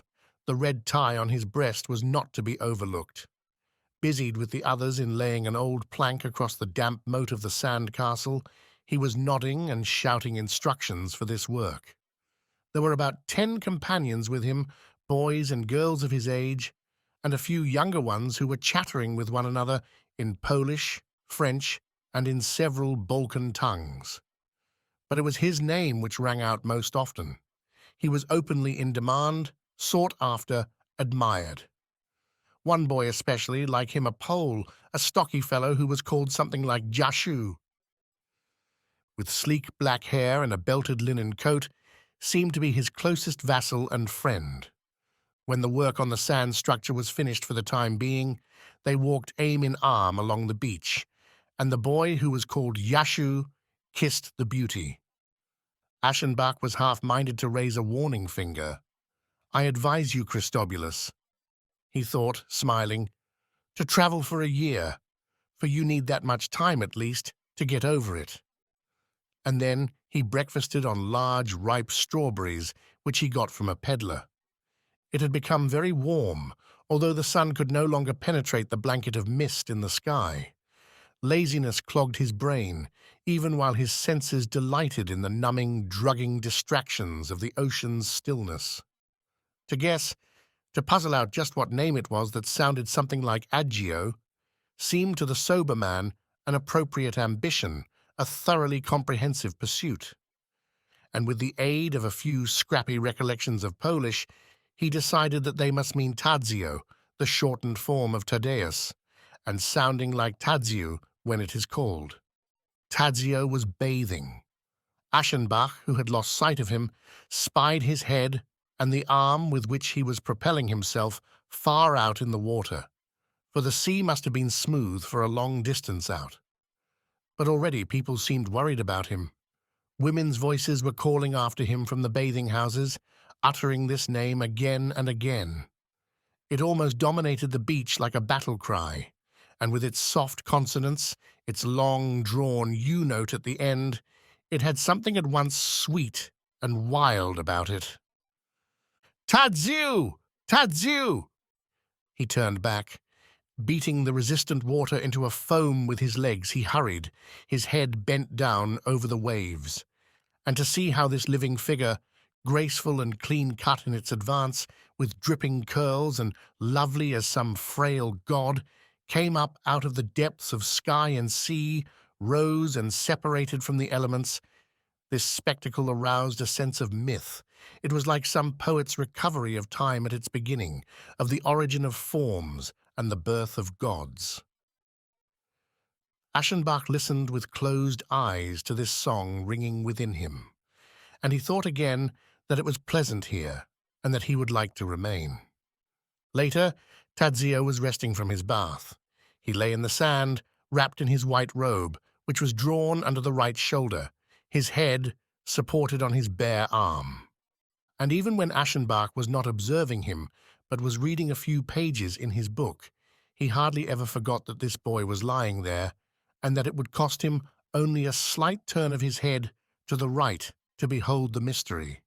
It seemed that he was sitting here just to keep watch over his repose, busied with his own concerns, and yet constantly aware of this noble picture at his right, not far in the distance. And he was stirred by a paternal affection, the profound leaning which those who have devoted their thoughts to the creation of beauty feel towards those who possess beauty itself. A little past noon, he left the beach, returned to the hotel, and was taken up to his room. He stayed there for some time in front of the mirror, looking at his grey hair, his tired, sharp features. At this moment he thought of his reputation and of the fact that he was often recognized on the streets and observed with respect, thanks to the sure aim and the appealing finish of his words. He called up all the exterior successes of his talent which he could think of, remembering also his elevation to the knighthood. Then he went down to the dining hall for lunch and ate at his little table. As he was riding up in the lift after the meal was ended, a group of young people just coming from breakfast pressed into the swaying cage after him, and Tadzio entered too. He stood quite near to Aschenbach, for the first time so near that Aschenbach could see him, not with the aloofness of a picture, but in minute detail, in all his human particularities. The boy was addressed by someone or other, and as he was answering with an indescribably agreeable smile, he stepped out again on the second floor, walking backwards and with his eyes lowered. Beauty makes modest, Aschenbach thought, and he tried insistently to explain why this was so. But he had noticed that Tadzio's teeth were not all they should be. They were somewhat jagged and pale. The enamel did not look healthy. It had a peculiar brittleness and transparency, as is often the case with anemics. He is very frail. He is sickly, Aschenbach thought. In all probability, he will not grow old. And he refused to reckon with the feeling of gratification or reassurance which accompanied this notion. He spent 2 hours in his room, and in the afternoon he rowed in the vaporetto across the foul-smelling lagoon to Venice. He got off at San Marco, took tea on the piazza, and then, in accord with his schedule for the day, he went for a walk through the streets. Yet it was this walk which produced a complete reversal in his attitudes and his plans. An offensive sultriness lay over the streets. The air was so heavy that the smells pouring out of homes, stores, and eating houses became mixed with oil, vapors, clouds of perfume, and still other odors, and these would not blow away, but hung in layers. Cigarette smoke remained suspended, disappearing very slowly. The crush of people along the narrow streets irritated rather than entertained the walker. The farther he went, the more he was depressed by the repulsive condition resulting from the combination of sea air and sirocco, which was at the same time both stimulating and enervating. He broke into an uncomfortable sweat. His eyes failed him, his chest became tight, he had a fever, the blood was pounding in his head. He fled from the crowded business streets across a bridge into the walks of the poor. On a quiet square, one of those forgotten and enchanting places which lie in the interior of Venice, he rested at the brink of a well, dried his forehead, and realized that he would have to leave here. For the second and last time, it had been demonstrated that this city in this kind of weather was decidedly unhealthy for him. It seemed foolish to attempt a stubborn resistance, while the prospects for a change of wind were completely uncertain. A quick decision was called for. It was not possible to go home this soon. Neither summer nor winter quarters were prepared to receive him. But this was not the only place where there was sea and beach, and elsewhere these could be found without the lagoon and its malarial mists. He remembered a little watering place not far from Trieste, which had been praised to him. Why not there? And without delay, so that this new change of location would still have time to do him some good. He pronounced this as good as settled, and stood up. At the next gondola station, he took a boat back to San Marco, and was led through the dreary labyrinth of canals, under fancy marble balconies flanked with lions, around the corners of smooth walls, past the sorrowing facades of palaces, which mirrored large, dilapidated business signs in the pulsing water. He had trouble arriving there, for the gondolier, who was in league with lace-makers and glass-blowers, was always trying to land him for inspections and purchases, and just as the bizarre trip through Venice would begin to cast its spell, the greedy business sense of the sunken queen did all it could to destroy the illusion. When he had returned to the hotel, he announced at the office before dinner that unforeseen developments necessitated his departure the following morning. He was assured of their regrets. He settled his accounts. He dined and spent the warm evening reading the newspapers in a rocking chair on the rear terrace. Before going to bed, he got his luggage all ready for departure. He did not sleep so well as he might, since the impending breakup made him restless. When he opened the window in the morning, the sky was as overcast as ever, but the air seemed fresher, and he was already beginning to repent. Hadn't his decision been somewhat hasty and uncalled for, the result of a passing diffidence and indisposition? If he had delayed a little, if, instead of surrendering so easily, he had made some attempt to adjust himself to the air of Venice or to wait for an improvement in the weather, he would not be so rushed and inconvenienced, but could anticipate another forenoon on the beach like yesterday's. Too late. Now he would have to go on wanting what he had wanted yesterday. He dressed, and at about 8 o'clock rode down to the ground floor for breakfast. As he entered, the buffet room was still empty of guests. A few came in while he sat waiting for his order. With his teacup to his lips, he saw the Polish girls and their governess appear, rigid, with morning freshness, their eyes still red. They walked across to their table in the corner by the window. Immediately afterwards, the porter approached him, cap in hand, and warned him that it was time to go. The automobile is ready to take him and the other passengers to the Hotel Excelsior, and from here the motorboat will bring the ladies and gentlemen to the station through the company's private canal. Time is pressing.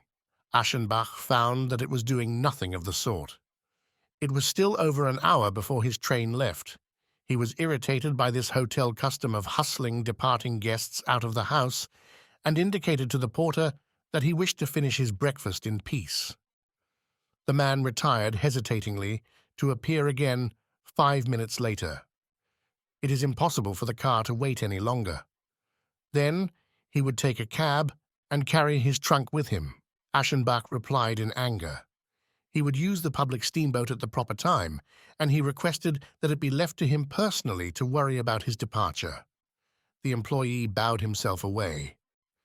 Pleased with the way he had warded off these importunate warnings, Aschenbach finished his meal at leisure.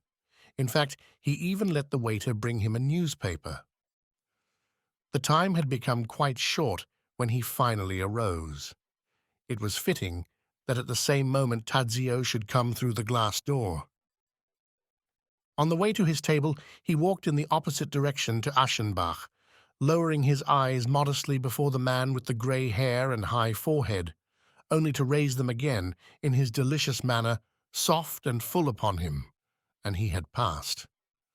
"Goodbye, Tadzio," Aschenbach thought. "I did not see much of you." He did what was unusual with him, really formed the words on his lips and spoke them to himself. Then he added, "God bless you." After this he left, distributed tips, was ushered out by the small gentle manager in the French frock coat, and made off from the hotel on foot, as he had come, going along the white, blossoming avenue which crossed the island to the steamer bridge, accompanied by the house servant carrying his hand luggage. He arrived, took his place, and then followed a painful journey through all the depths of regret. It was the familiar trip across the lagoon, past San Marco, up the Grand Canal. Aschenbach sat on the circular bench at the bow, his arm supported against the railing, shading his eyes with his hand. The public gardens were left behind. The piazzetta opened up once more in princely splendor and was gone. Then came the great flock of palaces, and as the channel made a turn, the magnificently slung marble arch of the Rialto came into view. The traveler was watching. His emotions were in conflict. The atmosphere of the city, this slightly foul smell of sea and swamp, which he had been so anxious to avoid. He breathed it now in deep, exquisitely painful draughts. Was it possible that he had not known, had not considered, just how much he was attached to all this? What had been a partial misgiving this morning, a faint doubt as to the advisability of his move, now became a distress, a positive misery, a spiritual hunger, and so bitter that it frequently brought tears to his eyes, while he told himself that he could not possibly have foreseen it. Hardest of all to bear, at times completely insufferable, was the thought that he would never see Venice again, that this was a leave-taking forever. Since it had been shown for the second time that the city affected his health, since he was compelled for the second time to get away in all haste, from now on he would have to consider it a place impossible and forbidden to him, a place which he was not equal to, and which it would be foolish for him to visit again. Yes, he felt that if he left now, he would be shamefaced and defiant enough never to see again the beloved city which had twice caused him a physical breakdown. And of a sudden, this struggle between his desires and his physical strength seemed to the aging man so grave and important, his physical defeat seemed so dishonorable, so much a challenge to hold out at any cost, that he could not understand the ready submissiveness of the day before, when he had decided to give in without attempting any serious resistance. Meanwhile, the steamboat was nearing the station. Pain and perplexity increased. He became distracted. In his affliction, he felt that it was impossible to leave, and just as impossible to turn back. The conflict was intense as he entered the station. It was very late. There was not a moment to lose if he was to catch the train. He wanted to, and he did not want to, but time was pressing. It drove him on. He hurried to get his ticket and looked about in the tumult of the hall for the officer on duty here from the hotel. The man appeared and announced that the large trunk had been transferred. Transferred already? Yes, thank you. To Como. To Como. And in the midst of hasty running back and forth, angry questions and confused answers, it came to light that the trunk had already been sent with other foreign baggage from the express office of the Hotel Excelsior in a completely wrong direction. Aschenbach had difficulty in preserving the expression which was required under these circumstances. He was almost convulsed with an adventurous delight, an unbelievable hilarity. The employee rushed off to see if it was still possible to stop the trunk, and as was to be expected, he returned with nothing accomplished. Aschenbach declared that he did not want to travel without his trunk, but had decided to go back and wait at the beach hotel for its return. Was the company's motorboat still at the station? The man assured him that it was lying at the door. With Italian volubility, he persuaded the clerk at the ticket window to redeem the cancelled ticket. He swore that they would act speedily, that no time or money would be spared in recovering the trunk promptly, and, so the strange thing happened, that 20 minutes after his arrival at the station, the traveller found himself again on the Grand Canal, returning to the Lido. Here was an adventure, wonderful, abashing, and comically dreamlike beyond belief, places which he had just bid farewell to forever in the most abject misery. Yet he had been turned and driven back by fate, and was seeing them again in the same hour. The spray from the bow, washing between gondolas and steamers with an absurd agility, shot the speedy little craft ahead to its goal, while the one passenger was hiding the nervousness and ebullience of a truant boy under the mask of resigned anger. From time to time he shook with laughter at this mishap, which, as he told himself, could not have turned out better for a child of destiny. There were explanations to be given, expressions of astonishment to be faced, and then, he told himself, everything would be all right. Then a misfortune would be avoided, a grave error rectified. And all that he had thought he was leaving behind him would be open to him again, there at his disposal. And to cap it all, was the rapidity of the ride deceiving him, or was the wind really coming from the sea? The waves beat against the walls of the narrow canal which runs through the island to the Hotel Excelsior. An automobile omnibus was awaiting his return there and took him above the rippling sea straight to the beach hotel. The little manager with moustache and long-tailed frock coat came down the stairs to meet him. He ingratiatingly regretted the episode, spoke of it as highly painful to him and the establishment, but firmly approved of Aschenbach's decision to wait here for the baggage.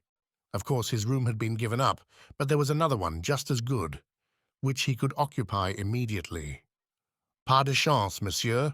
The Swiss elevator boys smiled as they were ascending.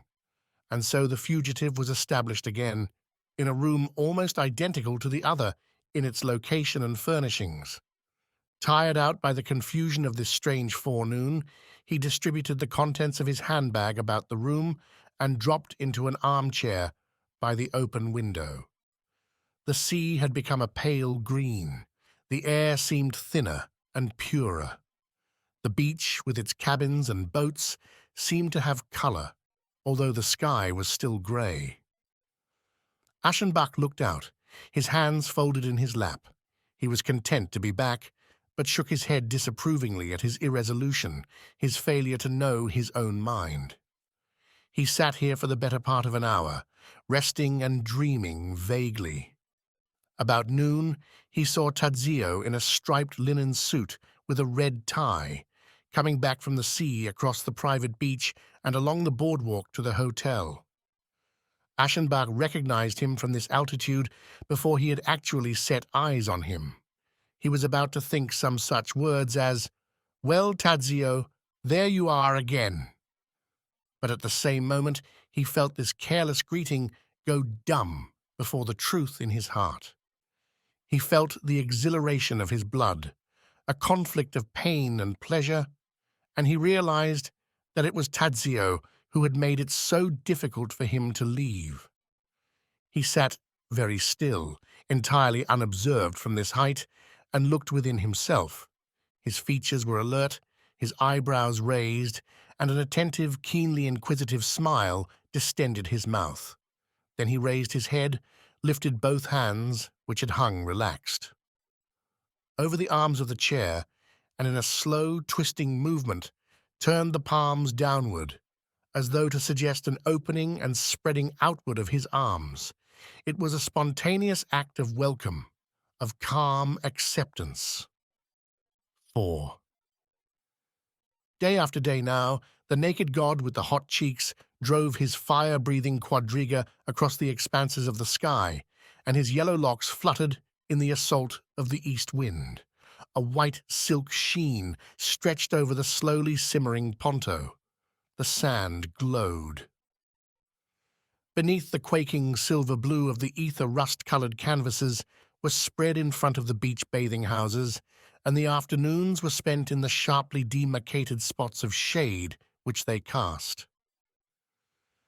But it was also delightful in the evening, when the vegetation in the park had the smell of balsam, and the stars were working through their courses above, and the soft, persistent murmur of the sea came up enchantingly through the night. Such evenings contained the cheering promise that more sunny days of casual idleness would follow, dotted with countless closely interspersed possibilities of well-timed accidents. The guest who was detained here by such an accommodating mishap did not consider the return of his property as sufficient grounds for another departure. He suffered some inconvenience for 2 days and had to appear for meals in the large dining room in his traveling clothes. When the strayed luggage was finally deposited in his room again, he unpacked completely and filled the closet and drawers with his belongings. He had decided to remain here indefinitely, content now that he could pass the hours on the beach in a silk suit and appear for dinner at his little table again in appropriate evening dress. The comfortable rhythm of this life had already cast its spell over him. He was soon enticed by the ease, the mild splendor of his program. Indeed, what a place to be in, when the usual allurement of living in watering places on southern shores was coupled with the immediate nearness of the most wonderful of all cities. Aschenbach was not a lover of pleasure. Whenever that was some call for him to take a holiday, to indulge himself, to have a good time, and this was especially true at an earlier age. Restlessness and repugnance soon drove him back to his rigorous toil, the faithful, sober efforts of his daily routine. Except that this place was bewitching him, relaxing his will, making him happy. In the mornings, under the shelter of his bathing house, letting his eyes roam dreamily in the blue of the southern sea, or on a warm night, as he leaned back against the cushions of the gondola, carrying him under the broad, starry sky home to the Lido from the Piazza di San Marco, after long hours of idleness, and the brilliant lights, the melting notes of the serenade were being left behind. He often recalled his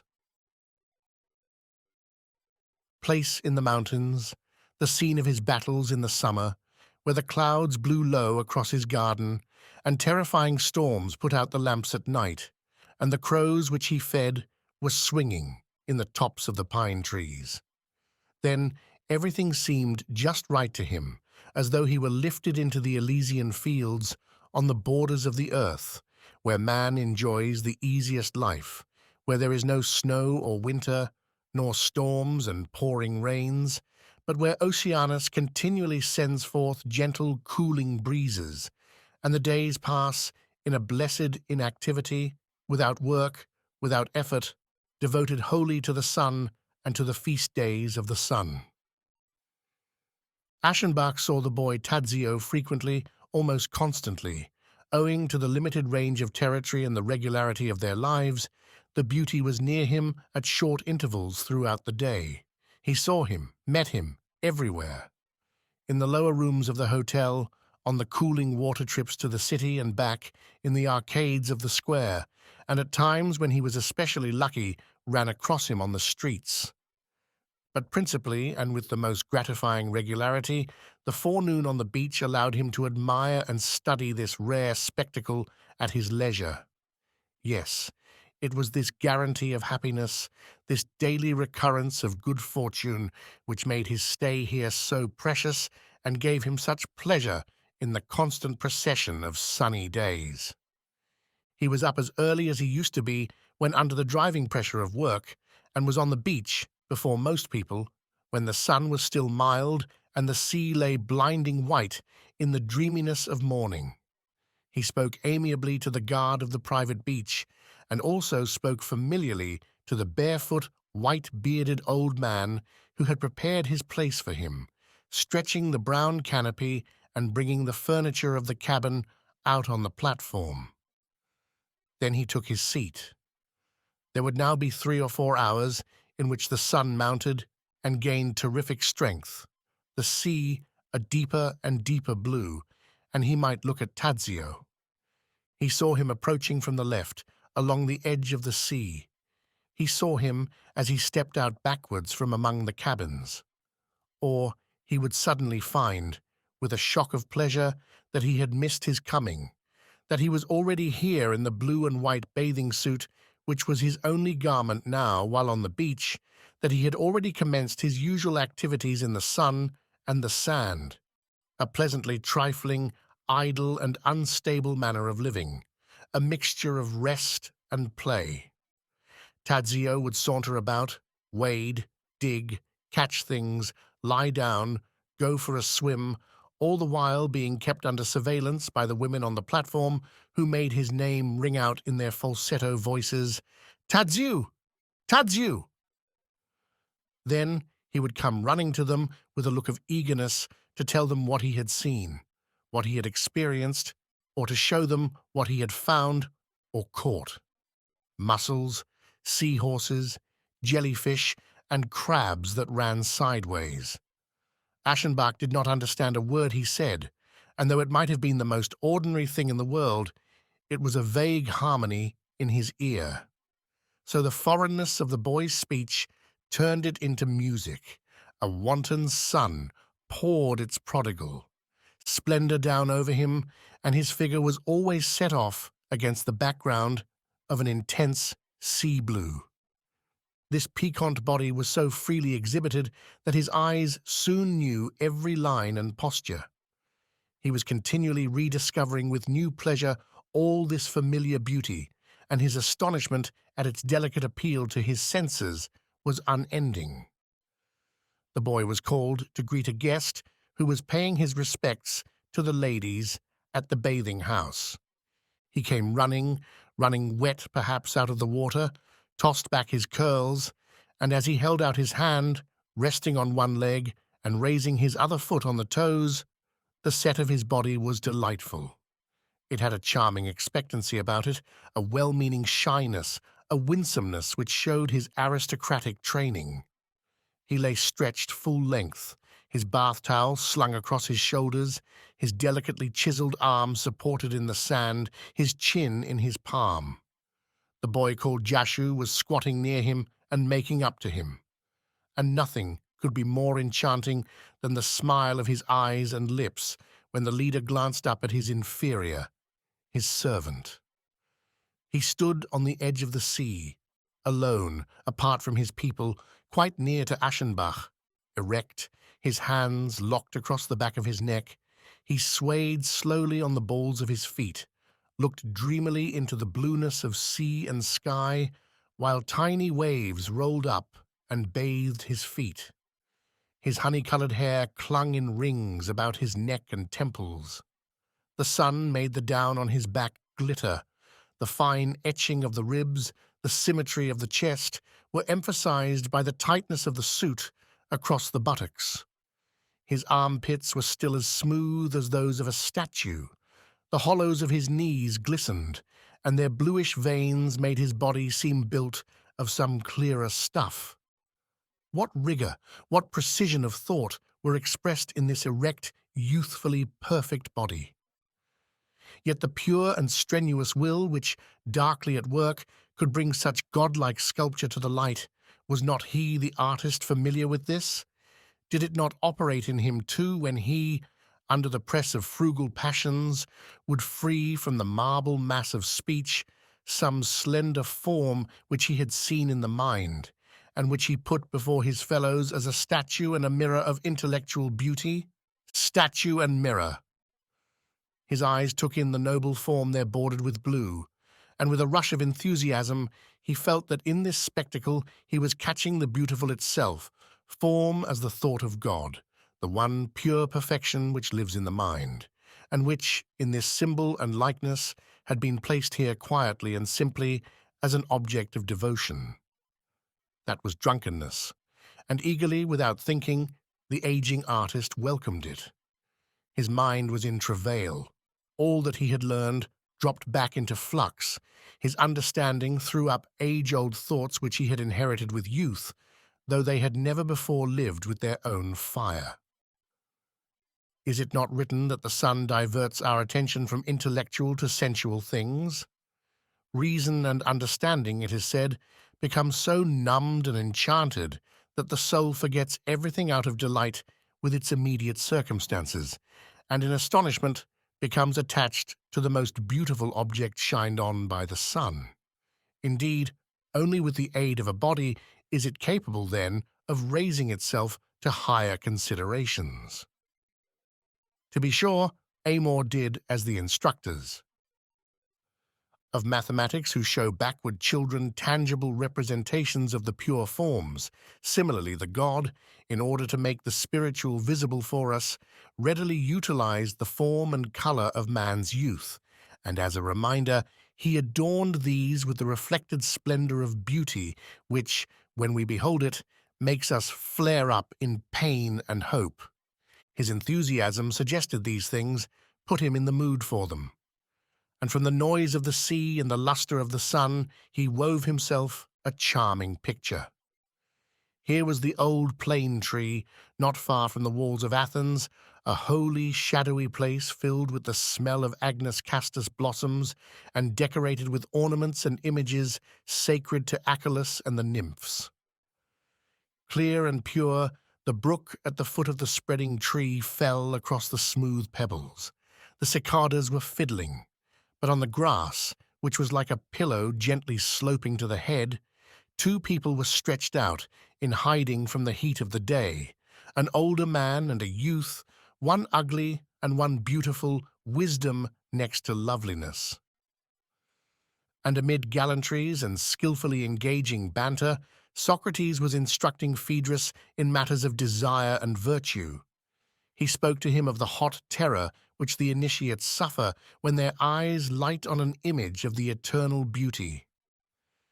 Spoke of the greed of the impious and the wicked, who cannot think beauty when they see its likeness, and who are incapable of reverence. Spoke of the holy distress which befalls the noble-minded when a godlike countenance, a perfect body, appears before them. They tremble and grow distracted, and hardly dare to raise their eyes, and they honor the man who possesses this beauty. Yes, if they were not afraid of being thought downright madmen, they would sacrifice to the beloved as to the image of a god. For beauty, my Phaedrus, beauty alone is both lovely and visible at once. It is, mark me, the only form of the spiritual which we can receive through the senses. Else, what would become of us if the divine, if reason and virtue and truth should appear to us through the senses? Should we not perish and be consumed with love, as Semele once was with Zeus? Thus, beauty is the sensitive man's access to the spirit, but only a road, a means simply, little Phaedrus. And then this crafty suitor made the neatest remark of all. It was this: that the lover is more divine than the beloved, since the God is in the one, but not in the other, perhaps the most delicate, the most derisive thought which has ever been framed, and the one from which spring all the cunning and the profoundest pleasures of desire.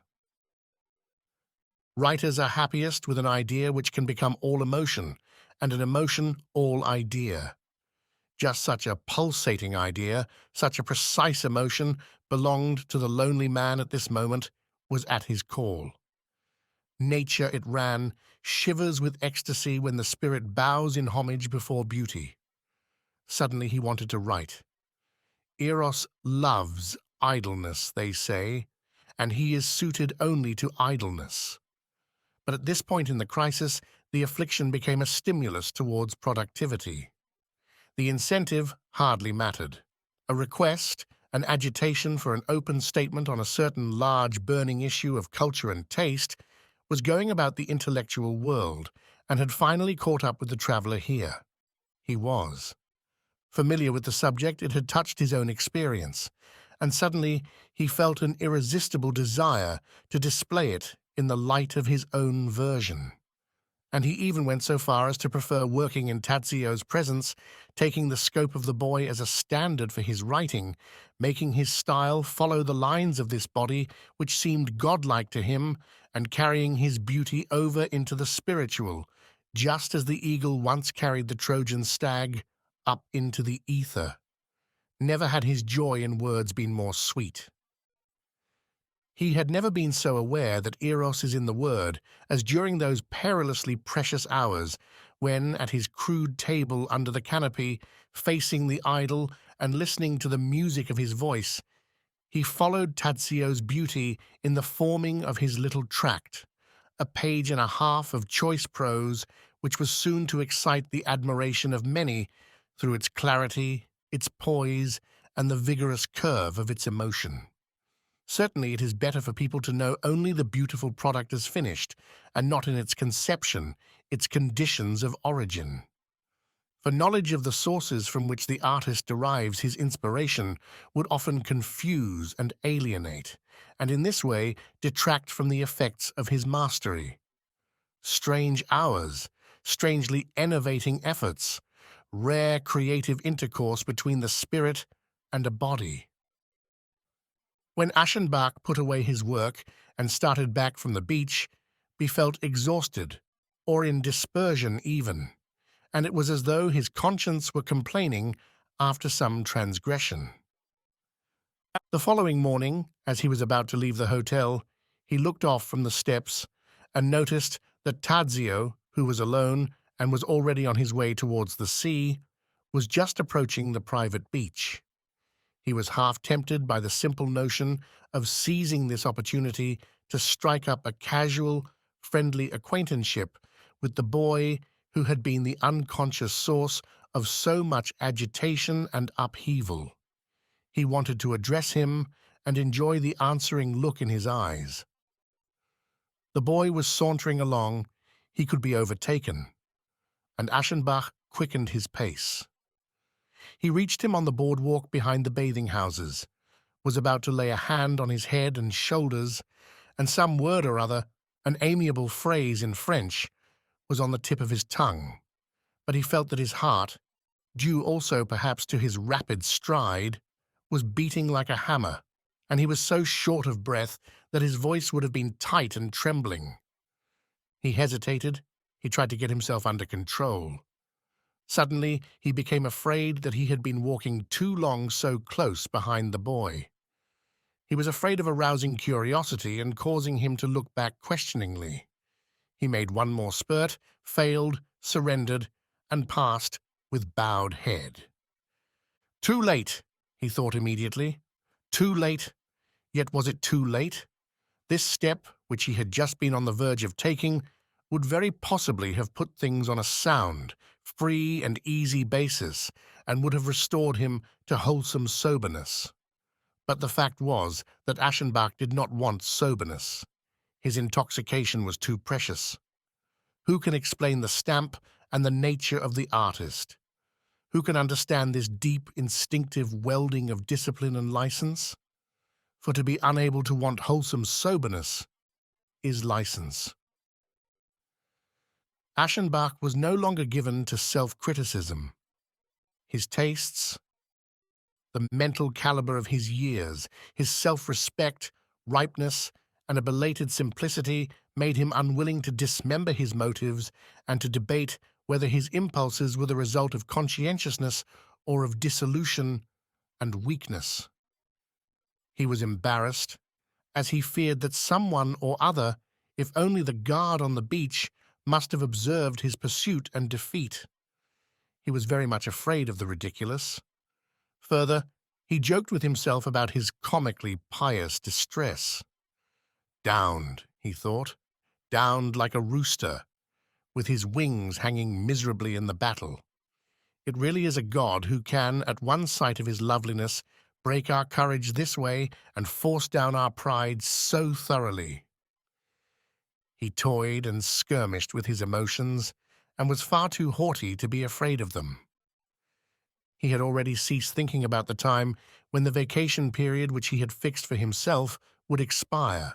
The thought of going home never even suggested itself. He had sent for an ample supply of money. His only concern was with the possible departure of the Polish family. By a casual questioning of the hotel barber, he had contrived to learn that these people had come here only a short time before his own arrival. The sun browned his face and hands. The invigorating salt breezes made him feel fresher. Once he had been in the habit of expending on his work every bit of nourishment which food, sleep, or nature could provide him. And similarly, now he was generous and uneconomical, letting pass off as elation and emotion all the daily strengthening derived from sun, idleness, and sea air. His sleep was fitful. The preciously uniform days were separated by short nights of happy unrest. He did retire early, for at 9 o'clock, when Tadzio had disappeared from the scene, the day seemed over. But at the first grey of dawn, he was awakened by a gently insistent shock. He suddenly remembered his adventure. He could no longer remain in bed. He arose, and clad lightly against the chill of morning, he sat down by the open window to await the rising of the sun. Revived by his sleep, he watched this miraculous event with reverence. Sky, earth, and sea still lay in glassy, ghost-like twilight. A dying star still floated in the emptiness of space, but a breeze started up, a winged message from habitations beyond reach, telling that Eros was rising from beside her husband. And that first sweet reddening in the farthest stretches of sky and sea took place by which the sentiency of creation is announced. The goddess was approaching, the seductress of youth who stole Cletus and Cephalus, and despite the envy of all the Olympians, enjoyed the love of handsome Orion. A strewing of roses began there on the edge of the world, an unutterably pure glowing and blooming. Childish clouds, lighted and shined through, floated like busy little cupids in the rosy, bluish mist. Purple fell upon the sea, which seemed to be simmering and washing the color towards him. Golden spears shot up into the sky from behind. The splendor caught fire, silently, and with godlike power, an intense flame of licking tongues broke out, and with rattling hooves, the brothers' sacred chargers mounted the horizon. Lighted by the god's brilliance, he sat there, keeping watch alone. He closed his eyes, letting this glory play against the lids. Past emotions, precious early afflictions and yearnings which had been stifled by his rigorous program of living, were now returning in such strange new forms. With an embarrassed, astonished smile, he recognized them. He was thinking, dreaming. Slowly his lips formed a name, and still smiling, with his face turned upwards, hands folded in his lap, he fell asleep again in his chair. But the day which began with such fiery solemnity underwent a strange, mythical transformation. Where did the breeze originate, which suddenly began playing so gently and insinuatingly, like some whispered suggestion, about his ears and temples? Little white choppy clouds stood in the sky in scattered clumps, like the pasturing herds of the gods. A stronger wind arose, and the steeds of Poseidon came prancing up, and along with them the steers, which belonged to the blue-locked god, bellowing and lowering their horns as they ran. Yet among the detritus of the more distant beach waves were hopping forward like agile goats. He was caught in the enchantment of a sacredly distorted world full of panic life, and he dreamed delicate legends. Often, when the sun was sinking behind Venice, he would sit on a bench in the park observing Tadzio, who was dressed in a white suit with a colored sash and was playing ball on the smooth gravel, and it was Hyacinth that he seemed to be watching. Hyacinth who was to die because two gods loved him. Yes, he felt Zephyr's aching jealousy of the rival who forgot the oracle, the bow, and the lyre in order to play forever with this beauty. He saw the discus, guided by a pitiless envy, strike the lovely head. He too, growing pale, caught the drooping body, and the flower, sprung from this sweet blood, bore the inscription of his unending grief. Nothing is more unusual and strained than the relationship between people who know each other only with their eyes, who meet daily, even hourly, and yet are compelled, by force of custom or their own caprices, to say no word or make no move of acknowledgement, but to maintain the appearance of an aloof unconcern. There is a restlessness and a surcharged curiosity existing between them, the hysteria of an unsatisfied, unnaturally repressed desire for acquaintanceship and intercourse, and especially there is a kind of tense respect, for one person loves and honors another so long as he cannot judge him, and desire is an evidence of incomplete knowledge. Some kind of familiarity had necessarily to form itself between Aschenbach and young Tadzio, and it gave the elderly man keen pleasure to see that his sympathies and interests were not left completely unanswered. For example, when the boy appeared on the beach in the morning and was going towards his family's bathing house, what had induced him never to use the boardwalk on the far side of it any more, but to stroll along the front path, through the sand, past Aschenbach's habitual place, and often unnecessarily close to him, almost touching his table or his chair even? Did the attraction, the fascination of an overpowering emotion, have such an effect upon the frail, unthinking object of it? Aschenbach watched daily for Tadzio to approach, and sometimes he acted as though he were occupied when this event was taking place, and he let the boy pass unobserved. But at other times he would look up, and their glances met. They were both in deep earnest when this occurred. Nothing in the elderly man's cultivated and dignified expression betrayed any inner movement, but there was a searching look in Tadzio's eyes, a thoughtful questioning. He began to falter, looked down, then looked up again charmingly, and when he had passed, something in his bearing seemed to indicate that it was only his breeding which kept him from turning around. Once, however, one evening, things turned out differently. The Polish children and their governess had been missing at dinner in the large hall. Aschenbach had noted this uneasily. After the meal, disturbed by their absence, Aschenbach was walking in evening dress and straw hat in front of the hotel at the foot of the terrace, when suddenly he saw the nun-like sisters appear in the light of the arc lamp, accompanied by their governess and with Tadzio a few steps behind. Evidently, they were coming from the steamer pier after having dined for some reason in the city. It must have been cool on the water. Tadzio was wearing a dark blue sailor overcoat with gold buttons, and on his head he had a cap to match. The sun and sea air had not browned him. His skin still had the same yellow marble color as at first. It even seemed paler today than usual, whether from the coolness or from the blanching moonlight of the lamps. His regular eyebrows showed up more sharply. The darkness of his eyes was deeper.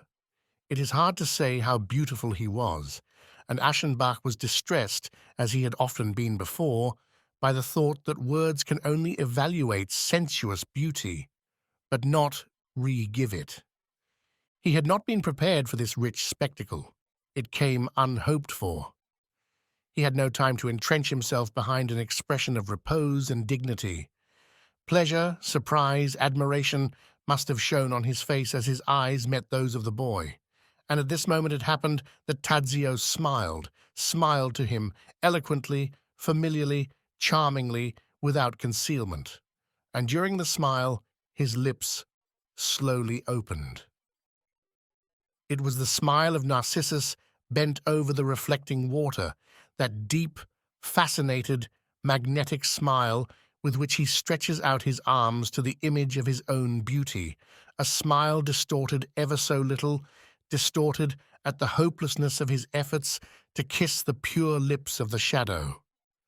It was coquettish, inquisitive, and slightly tortured. It was infatuated and infatuating. He had received this smile, and he hurried away as though he carried a fatal gift. He was so broken up that he was compelled to escape the light of the terrace and the front garden. He hastily hunted out the darkness of the park in the rear. Strangely indignant and tender admonitions wrung themselves out of him. "You dare not smile like that. Listen, no one dare smile like that to another." He threw himself down on a bench. In a frenzy, he breathed the night smell of the vegetation, and leaning back, his arms loose, overwhelmed, with frequent chills running through him, he whispered the fixed formula of desire, impossible in this case, absurd, abject, ridiculous, and yet holy, even in this case venerable. "I love you." 5. During his 4th week at the Lido, Gustav von Aschenbach made several sinister observations touching on the world about him. First, it seemed to him that as the season progressed, the number of guests at the hotel was diminishing rather than increasing, and German especially seemed to be dropping away, so that finally he heard nothing but foreign sounds at table and on the beach. Then one day, in conversation with the barber, whom he visited often, he caught a word which startled him. The man had mentioned a German family that left soon after their arrival. He added glibly and flatteringly, "But you are staying, sir? You have no fear of the plague." Aschenbach looked at him. "The plague?" he repeated. The gossiper was silent, made out as though busy with other things, ignored the question. When it was put more insistently, he declared that he knew nothing, and with embarrassing volubility he tried to change the subject. That was about noon. In the afternoon there was a calm, and Aschenbach rode to Venice under an intense sun, for he was driven by a mania to follow the Polish children whom he had seen with their governess taking the road to the steamer pier. He did not find the idol at San Marco, but while sitting over his tea at his little round iron table on the shady side of the square, he suddenly detected a peculiar odor in the air which, it seemed to him now, he had noticed for days without being consciously aware of it. The smell was sweetish and drug-like, suggesting sickness and wounds and a suspicious cleanliness. He tested and examined it thoughtfully, finished his luncheon, and left the square on the side opposite the church. The smell was stronger where the street narrowed. On the corners, printed posters were hung, giving municipal warnings against certain diseases of the gastric system liable to occur at this season, against the eating of oysters and clams, and also against the water of the canals. The euphemistic nature of the announcement was palpable. Groups of people had collected in silence on the bridges and squares, and the foreigner stood among them, scenting and investigating. At a little shop, he inquired about the fatal smell, asking the proprietor, who was leaning against his door, surrounded by coral chains and imitation amethyst jewelry. The man measured him with heavy eyes and brightened up hastily. "A matter of precaution, sir," he answered with a gesture. "A regulation of the police, which must be taken for what it is worth. This weather is oppressive. The sirocco is not good for the health. In short, you understand. An exaggerated prudence, perhaps." Aschenbach thanked him and went on. Also, on the steamer back to the Lido, he caught the smell of the disinfectant. Returning to the hotel, he went immediately to the periodical stand in the lobby and ran through the papers. He found nothing in the foreign language press. The domestic press spoke of rumors, produced hazy statistics, repeated official denials, and questioned their truthfulness. This explained the departure of the German and Austrian guests. Obviously, the subjects of the other nations knew nothing, suspected nothing, were not yet uneasy. To keep it quiet, Aschenbach thought angrily as he threw the papers back on the table. To keep that quiet. But at the same moment, he was filled with satisfaction over the adventure that was to befall the world about him. For passion, like crime, is not suited to the secure daily rounds of order and well-being, and every slackening in the bourgeois structure, every disorder and affliction of the world must be held welcome, since they bring with them a vague promise of advantage. So Aschenbach felt a dark contentment with what was taking place, under cover of the authorities, in the dirty alleys of Venice. This wicked secret of the city was welded with his own secret, and he too was involved in keeping it hidden. For in his infatuation, he cared about nothing but the possibility of Tadzio's leaving, and he realized with something like terror that he would not know how to go on living if this occurred. Lately, he had not been relying simply on good luck and the daily routine for his chances to be near the boy and look at him. He pursued him, stalked him. On Sundays, for instance, the Poles never appeared on the beach. He guessed that they must be attending Mass at San Marco. He hurried there, and stepping from the heat of the square into the golden twilight of the church, he found the boy he was hunting, bowed over a prie-dieu, praying. Then he stood in the background on the cracked mosaic floor, with people on all sides kneeling, murmuring, and making the sign of the cross.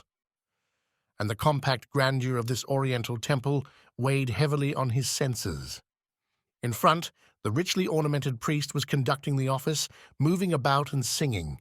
Incense poured forth, clouding the weak little flame of the candle on the altar, and with the sweet, stuffy, sacrificial odor, another seemed to commingle faintly, the smell of the infested city.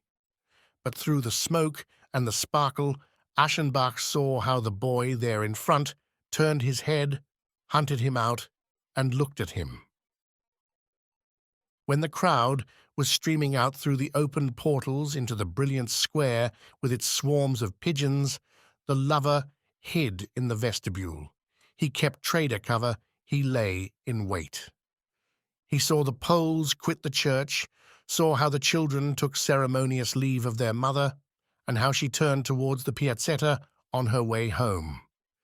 He made sure that the boy, the nun-like sisters, and the governess took the road to the right through the gateway of the dock tower and into the merceria. And after giving them a slight start, he followed them furtively on their walk through Venice. He had to stand still when they stopped, had to take flight in shops and courts to let them pass when they turned back. He lost them. Hot and exhausted, he hunted them over bridges and down dirty blind alleys, and he underwent minutes of deadly agony when suddenly he saw them coming towards him in a narrow passage where escape was impossible. Yet it couldn't be said that he suffered. He was drunk, and his steps followed the promptings of the demon who delights in treading human reason and dignity underfoot. In one place, Tadzio and his companions took a gondola, and shortly after they had pushed off from the shore, Aschenbach, who had hidden behind some structure, a well, while they were climbing in, now did the same. He spoke in a hurried undertone as he directed the rower, with the promise of a generous tip, to follow unnoticed, and at a distance that gondola which was just rounding the corner. And he thrilled when the man, with the roguish willingness of an accomplice, assured him in the same tone that his wishes would be carried out faithfully. Leaning back against the soft black cushions, he rocked and glided towards the other black-beaked craft where his passion was drawing him. At times it escaped. Then he felt worried and uneasy. But his pilot, as though skilled in such commissions, was always able through sly maneuvers, speedy diagonals and shortcuts to bring the quest into view again. The air was quiet and smelly. The sun burned down strong through the slate-colored mist. Water slapped against the wooden stone. The call of the gondolier, half warning, half greeting, was answered with a strange obedience far away in the silence of the labyrinth. White and purple umbels with the scent of almonds hung down from little elevated gardens over crumbling walls. Arabian window casings were outlined through the murkiness. The marble steps of a church descended into the water. A beggar squatted there, protesting his misery, holding out his hat and showing the whites of his eyes as though he were blind. An antiquarian in front of his den fawned on the passer-by and invited him to stop in the hopes of swindling him. That was Venice, the flatteringly and suspiciously beautiful, this city, half legend, half snare for strangers, in its foul air art once flourished gluttonously and had suggested to its musicians seductive notes which cradle and lull. The adventurer felt as though his eyes were taking in this same luxury, as though his ears were being won by just such melodies. He recalled, too, that the city was diseased and was concealing this through greed, and he peered more eagerly after the retreating gondola. Thus, in his infatuation, he wanted simply to pursue uninterrupted the object that aroused him, to dream of it when it was not there, and, after the fashion of lovers, to speak softly to its mere outline.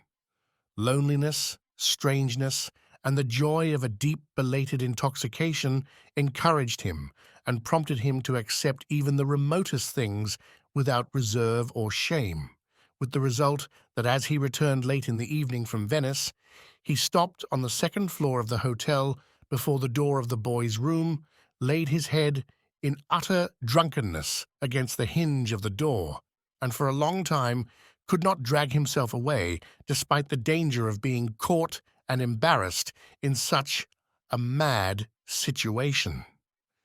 Yet there were still moments of relief when he came partly to his senses. Where to? He would think, alarmed. Where to? Like every man whose natural abilities stimulate an aristocratic interest in his ancestry, he was accustomed to think of his forebears in connection with the accomplishments and successes of his life, to assure himself of their approval, their satisfaction, their undeniable respect. He thought of them now, entangled as he was in such an illicit experience, caught in such exotic transgressions. He thought of their characteristic rigidity of principle, their scrupulous masculinity, and he smiled dejectedly. What would they say? But then, what would they have said to his whole life, which was almost degenerate in its departure from theirs, this life under the bane of art, a life against which he himself had once issued such youthful mockeries out of loyalty to his fathers, but which at bottom had been so much like theirs. He too had served. He too had been a soldier and a warrior like many of them. For art was a war, a destructive battle, and one was not equal to it for long these days.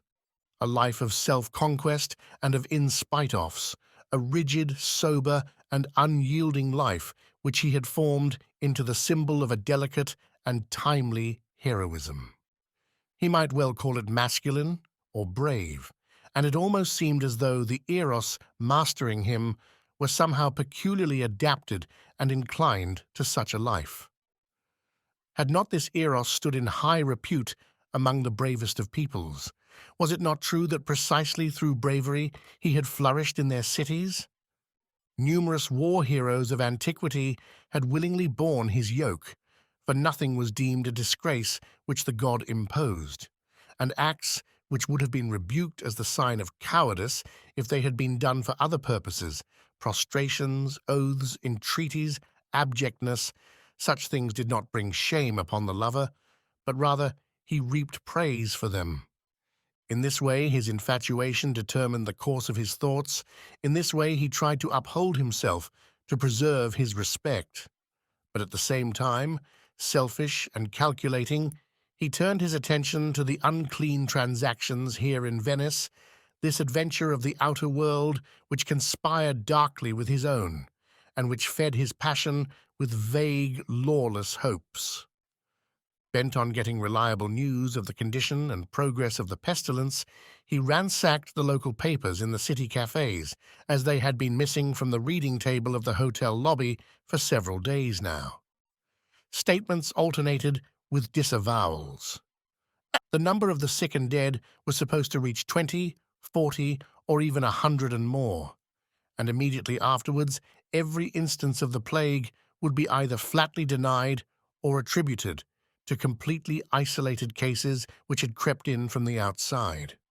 There were scattered admonitions, protests against the dangerous conduct of foreign authorities. Certainty was impossible. Nevertheless, the lone man felt especially entitled to participate in the secret, and although he was excluded, he derived a grotesque satisfaction from putting embarrassing questions to those who did know, and as they were pledged to silence, forcing them into deliberate lies. One day at breakfast in the large dining hall, he entered into a conversation with the manager, that softly treading little man in the French frock coat, who was moving amiably and solicitously about among the diners and had stopped at Aschenbach's table for a few passing words. Just why, the guest asked negligently and casually, had disinfectants become so prevalent in Venice recently? It has to do, was the evasive answer, with a police regulation, and is intended to prevent any inconveniences or disturbances to the public health which might result from the exceptionally warm and threatening weather. The police are to be congratulated, Aschenbach answered, and after the exchange of a few remarks on the weather, the manager left. Yet that same day, in the evening after dinner, it happened that a little band of strolling singers from the city gave a performance in the front garden of the hotel. 2 men and 2 women, they stood by the iron post of an arc lamp and turned their whitened faces up towards the large terrace where the guests were enjoying this folk recital over their coffee and cooling drinks. The hotel personnel, bellboys, waiters, and clerks from the office could be seen listening by the doors of the vestibule. The Russian family, eager and precise in their amusements, had had wicker chairs placed in the garden in order to be nearer the performers, and they were sitting here in an appreciative semicircle. Behind the ladies and gentlemen, in her turban-like kerchief, stood the old slave. Mandolin, guitar, harmonica, and a squeaky violin were responding to the touch of the virtuoso beggars. Instrumental numbers alternated with songs, as when the younger of the women, with a sharp, trembling voice, joined with the sweetly falsetto tenor in a languishing love duet. But the real talent and leader of the group was undoubtedly the other of the 2 men, the one with the guitar. He was a kind of buffo baritone, with not much of a voice, although he did have a gift for pantomime and a remarkable comic energy. Often, with his large instrument under his arm, he would leave the rest of the group and, still acting, would intrude on the platform, where his antics were rewarded with encouraging laughter. Especially the Russians in their seats down front seemed to be enchanted with so much southern mobility, and their applause incited him to let himself out more and more boldly and assertively. Aschenbach sat on the balustrade, cooling his lips now and then with a mixture of pomegranate juice and soda which glowed ruby red in his glass in front of him. His nerves took in the miserable notes, the vulgar crooning melodies. For passion lames the sense of discrimination and surrenders in all seriousness to appeals which, in sober moments, are either humorously allowed for or rejected with annoyance. At the clown's antics, his features twisted into a set, painful smile. He sat there relaxed, although inwardly he was intensely awake. For 6 paces from him, Tadzio was leaning against the stone handrail. In the white-belted coat which he often wore at mealtimes, he was standing in a position of spontaneous and inborn gracefulness, his left forearm on the railing, feet crossed, the right hand on a supporting hip. And he looked down at the street singers with an expression which was hardly a smile, but only an aloof curiosity, a polite amiability. Often he would stand erect and, expanding his chest, would draw the white smock down under his leather belt with a beautiful gesture. And then, too, the aging man observed, with a tumult of fright and triumph, how he would often turn his head over the left shoulder in the direction of his admirer, carefully and hesitatingly, or even with abruptness, as though to attack by surprise. He did not meet Aschenbach's eyes, for a mean precaution compelled the transgressor to keep from staring at him. In the background of the terrace, the women who guarded Tadzio were sitting, and things had reached a point where the lover had to fear that he might be noticed and suspected.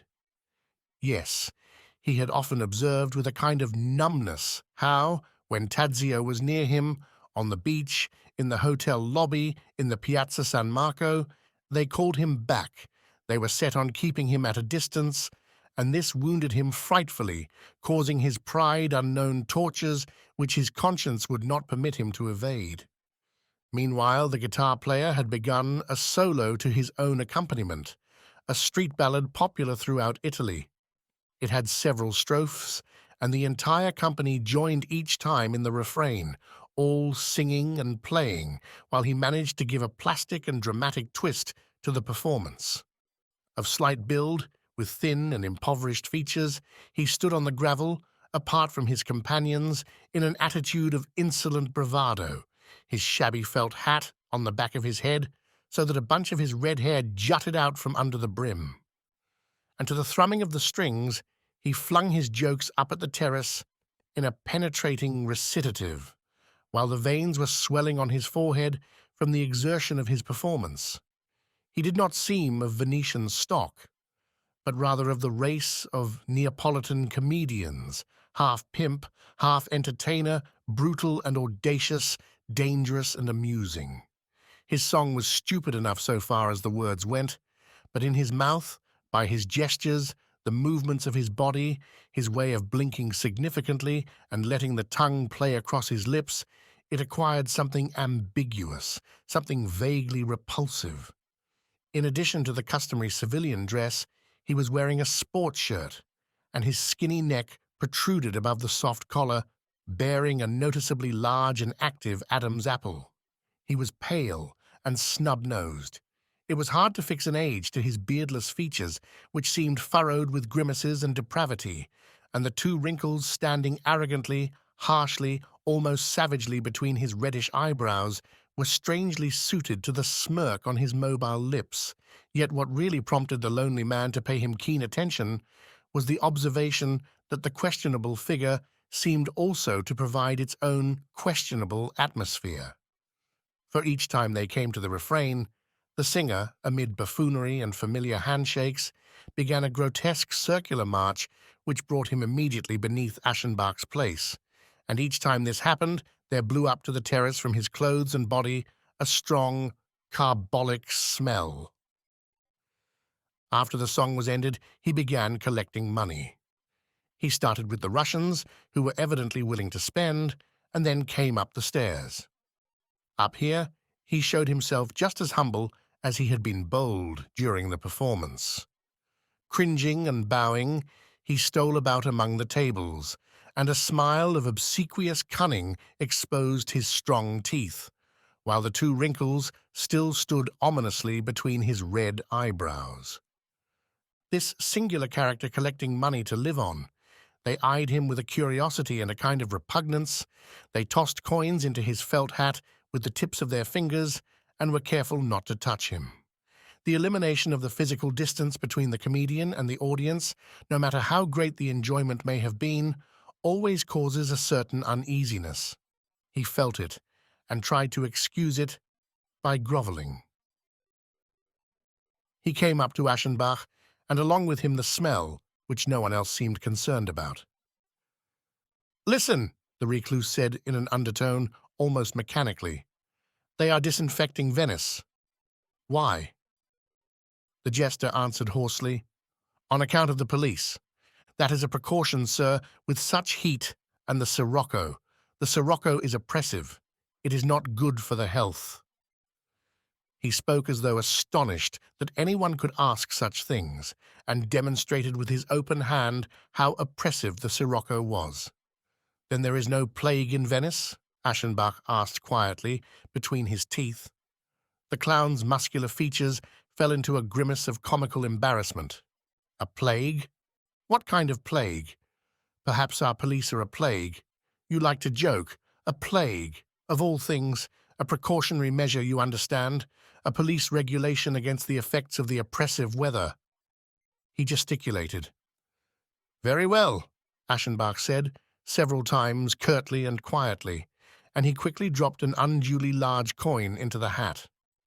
Then with his eyes, he signaled the man to leave. He obeyed, smirking and bowing. But he had not reached the stairs before two hotel employees threw themselves upon him and, with their faces close to his, began a whispered cross-examination. He shrugged his shoulders. He gave assurances. He swore that he had kept quiet. That was evident. He was released, and he returned to the garden. Then, after a short conference with his companions, he stepped out once more for a final song of thanks and leave-taking. It was a rousing song which the recluse never recalled having heard before, a big number in incomprehensible dialect, with a laugh refrain in which the troupe joined regularly at the tops of their voices. At this point, both the words and the accompaniment of the instruments stopped, with nothing left but a laugh which was somehow arranged rhythmically, although very naturally done, and the soloist especially showed great talent in giving it a most deceptive vitality. At the renewal of his professional distance from the audience, he had recovered all his boldness again, and the artificial laugh that he directed up towards the terrace was derisive. Even before the end of the articulate portion of the strophe, he seemed to struggle against an irresistible tickling. He gulped, his voice trembled, he pressed his hand over his mouth, he contorted his shoulders. And at the proper moment, the ungovernable laugh broke out of him, burst into such real cackles that it was infectious and communicated itself to the audience, so that on the terrace also an unfounded hilarity, living off itself alone, started up. But this seemed to double the singer's exuberance. He bent his knees, he slapped his thighs, he nearly split himself. He no longer laughed, he shrieked. He pointed up with his finger as though. Nothing were more comic than the laughing guests there. And finally everyone in the garden and on the veranda was laughing, even to the waiters, bellboys, and house servants in the doorways. Aschenbach was no longer resting in his chair. He sat upright, as if attempting to defend himself or to escape. But the laughter, the whiffs of the hospital smell, and the boy's nearness combined to put him into a trance that held his mind and his senses hopelessly captive. In the general movement and distraction, he ventured to glance across at Tadzio, and as he did so, he dared observe that the boy, in reply to his glance, was equally serious, much as though he had modelled his conduct and expression after those of one man, and the prevalent mood had no effect on him, since this one man was not part of it. This portentous childish obedience had something so disarming and overpowering about it that the grey-haired man could hardly restrain himself from burying his face in his hands.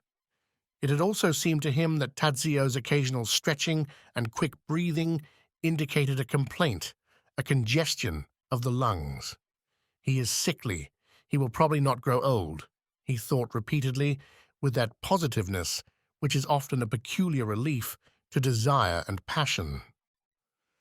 And along with pure solitude, he had a feeling of rakish gratification.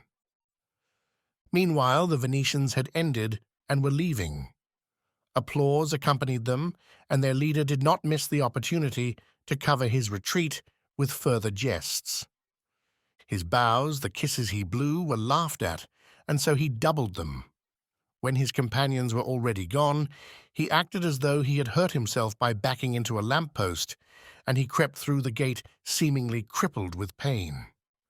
Then he suddenly threw off the mask of comic hard luck, stood upright, hurried away jauntily, stuck out his tongue insolently at the guests on the terrace, and slipped into the darkness. The company was breaking up. Tadzio had been missing from the balustrade for some time. But to the displeasure of the waiters, the lonely man sat for a long while over the remains of his pomegranate drink. Night advanced. Time was crumbling. In the house of his parents, many years back, there had been an hour-glass.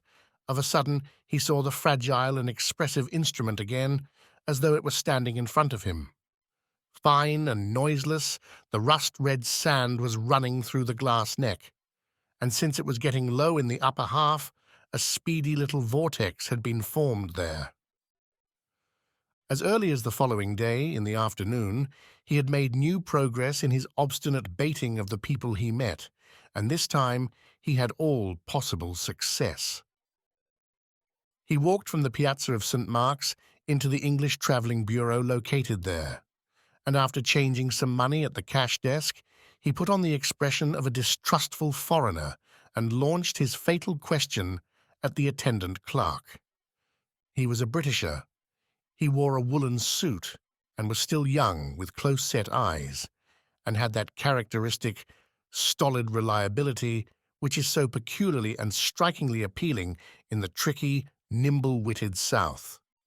He began, "No reason for alarm, sir. A regulation without any serious significance. Such measures are often taken to anticipate the unhealthy effects of the heat and the sirocco." But as he raised his blue eyes, he met the stare of the foreigner, a tired and somewhat unhappy stare focused on his lips with a touch of scorn. Then the Englishman blushed. "At least," he continued, in an emotional undertone, "that is the official explanation which people here are content to accept. I will admit that there is something more behind it." And then, in his frank and leisurely manner, he told the truth. For several years now, Indian cholera had shown a heightened tendency to spread and migrate. Hatched in the warm swamps of the Ganges Delta, rising with the noxious breath of that luxuriant, unfit primitive world and island wilderness which is shunned by humans and where the tiger crouches in the bamboo thickets, the plague had raged continuously and with unusual strength in Hindustan, had reached eastwards to China, westwards to Afghanistan and Persia, and following the chief caravan routes, had carried its terrors to Astrakhan and even to Moscow. But while Europe was trembling lest the spectre continue its advance from there across the country, it had been transported over the sea by Syrian merchantmen and had turned up almost simultaneously in several Mediterranean ports, had raised its head in Toulon and Malaga, had showed its mask several times in Palermo and Naples, and seemed permanently entrenched through Calabria and Apulia. The north of the peninsula had been spared, yet in the middle of this May in Venice, the frightful vibrions were found on one and the same day in the blackish wasted bodies of a cabin boy and a woman who sold green groceries. The cases were kept secret, but within a week there were 10, 20, 30 more, and in various sections. A man from the Austrian provinces who had made a pleasure trip to Venice for a few days returned to his hometown and died with unmistakable symptoms, and that is how the first reports of the pestilence in the lagoon city got into the German newspapers. The Venetian authorities answered that the city's health conditions had never been better, and took the most necessary preventive measures. But probably the food supply had been infected. Denied and glossed over, death was eating its way along the narrow streets, and its dissemination was especially favored by the premature summer heat, which made the water of the canals lukewarm. Yes, it seemed as though the plague had got renewed strength, as though the tenacity and fruitfulness of its stimuli had doubled. Cases of recovery were rare. Out of 100 attacks, 80 were fatal, and in the most horrible manner. For the plague moved with utter savagery, and often showed that most dangerous form, which is called the drying. Water from the blood vessels collected in pockets, and the blood was unable to carry this off. Within a few hours the victim was parched, his blood became as thick as glue, and he stifled amid cramps and hoarse groans. Lucky for him if, as sometimes happened, the attack took the form of a light discomfiture, followed by a profound coma from which he seldom or never awakened. At the beginning of June, the pest house of the Ospedale Civico had quietly filled. There was not much room left in the 2 orphan asylums, and a frightfully active commerce was kept up between the wharf of the Fondamenta Nuove and San Michele, the burial island. But there was the fear of a general drop in prosperity. The recently opened art exhibit in the public gardens was to be considered, along with the heavy losses which, in case of panic or unfavorable rumors, would threaten business, the hotels, the entire elaborate system for exploiting foreigners. And as these considerations evidently carried more weight than love of truth or respect for international agreements, the city authorities upheld obstinately their policy of silence and denial. The chief health officer had resigned from his post in indignation and been promptly replaced by a more tractable personality. The people knew this, and the corruption of their superiors, together with the predominating insecurity, the exceptional condition into which the prevalence of death had plunged the city, induced a certain demoralization of the lower classes, encouraging shady and antisocial impulses which manifested themselves in license, profligacy, and a rising crime wave. Contrary to custom, many drunkards were seen in the evenings. It was said that at night, nasty mobs made the streets unsafe. Burglaries and even murders became frequent, for it had already been proved on 2 occasions that persons who had presumably fallen victim to the plague had in reality been dispatched with poison by their own relatives.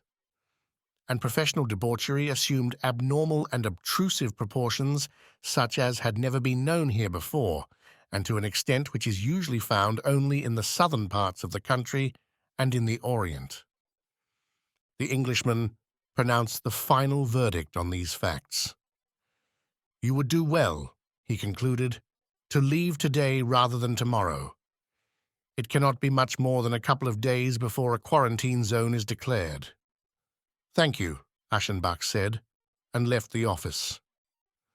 The square lay sunless and stifling.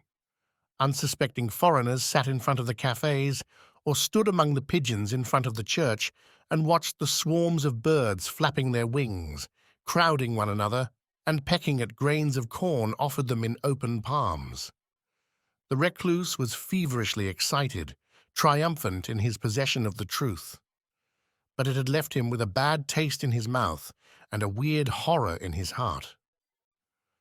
As he walked up and down the flagstones of the gorgeous court, he was weighing an action which would meet the situation and would absolve him.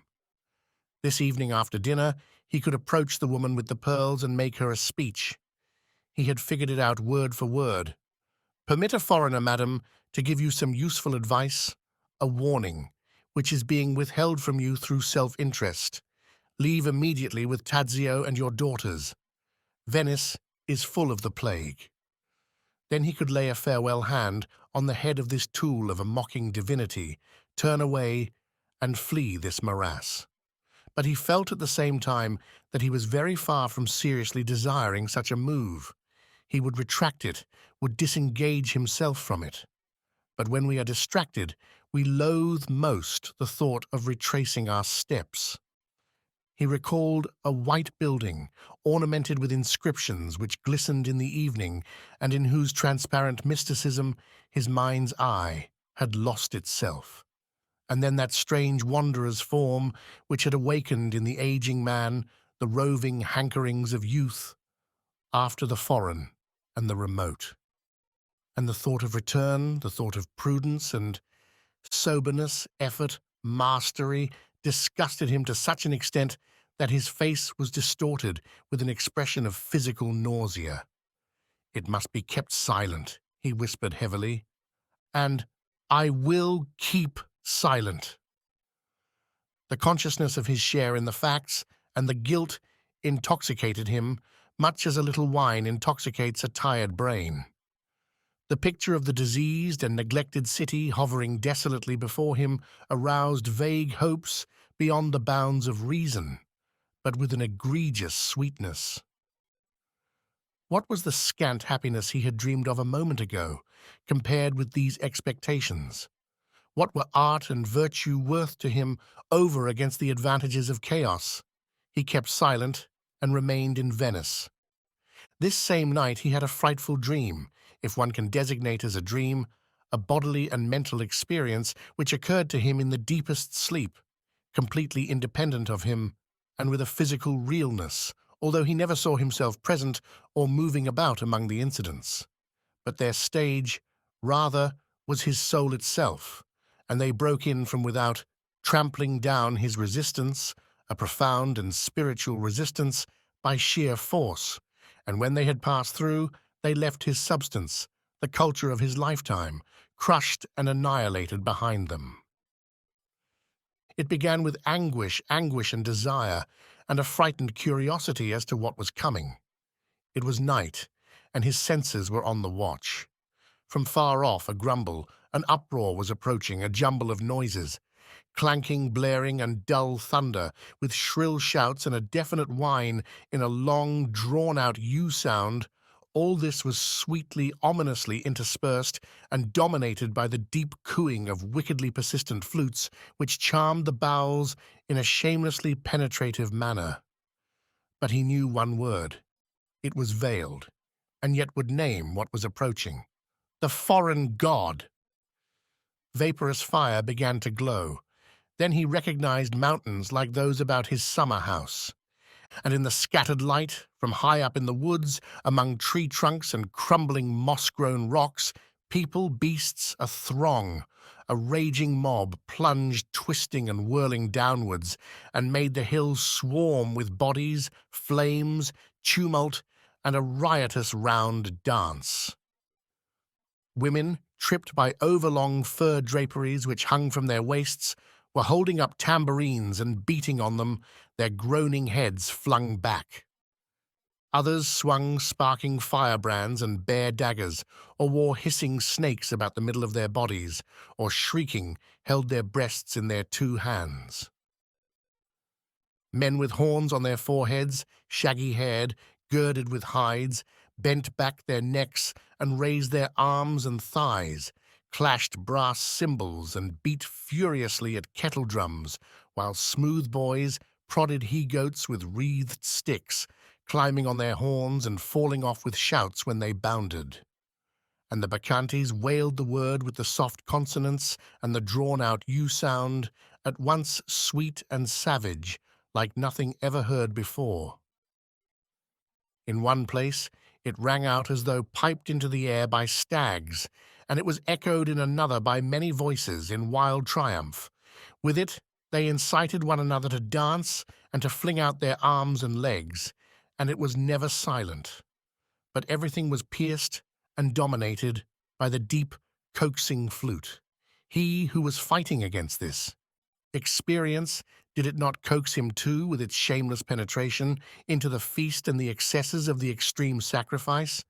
His repugnance, his fear, were keen. He was honorably set on defending himself to the very last against the barbarian, the foe to intellectual poise and dignity. But the noise, the howling, multiplied by the resonant walls of the hills, grew, took the upper hand, swelled to a fury of rapture. Odors oppressed the senses, the pungent smell of the bucks, the scent of moist bodies, and a waft of stagnant water, with another smell, something familiar, the smell of wounds and prevalent disease. At the beating of the drum, his heart fluttered, his head was spinning, he was caught in a frenzy, in a blinding, deafening lewdness, and he yearned to join the ranks of the god. The obscene symbol, huge, wooden, was uncovered and raised up. Then they howled the magic word with more abandon. Foaming at the mouth, they raged, teased one another with ruttish gestures and caressing hands. Laughing and groaning, they stuck the goads into one another's flesh and licked the blood from their limbs. But the dreamer now was with them, in them, and he belonged to the foreign god. Yes, they were he himself, as they hurled themselves, biting and tearing upon the animals, got entangled in steaming rags, and fell in promiscuous unions on the torn moss in sacrifice to their god. And his soul tasted the unchastity and fury of decay.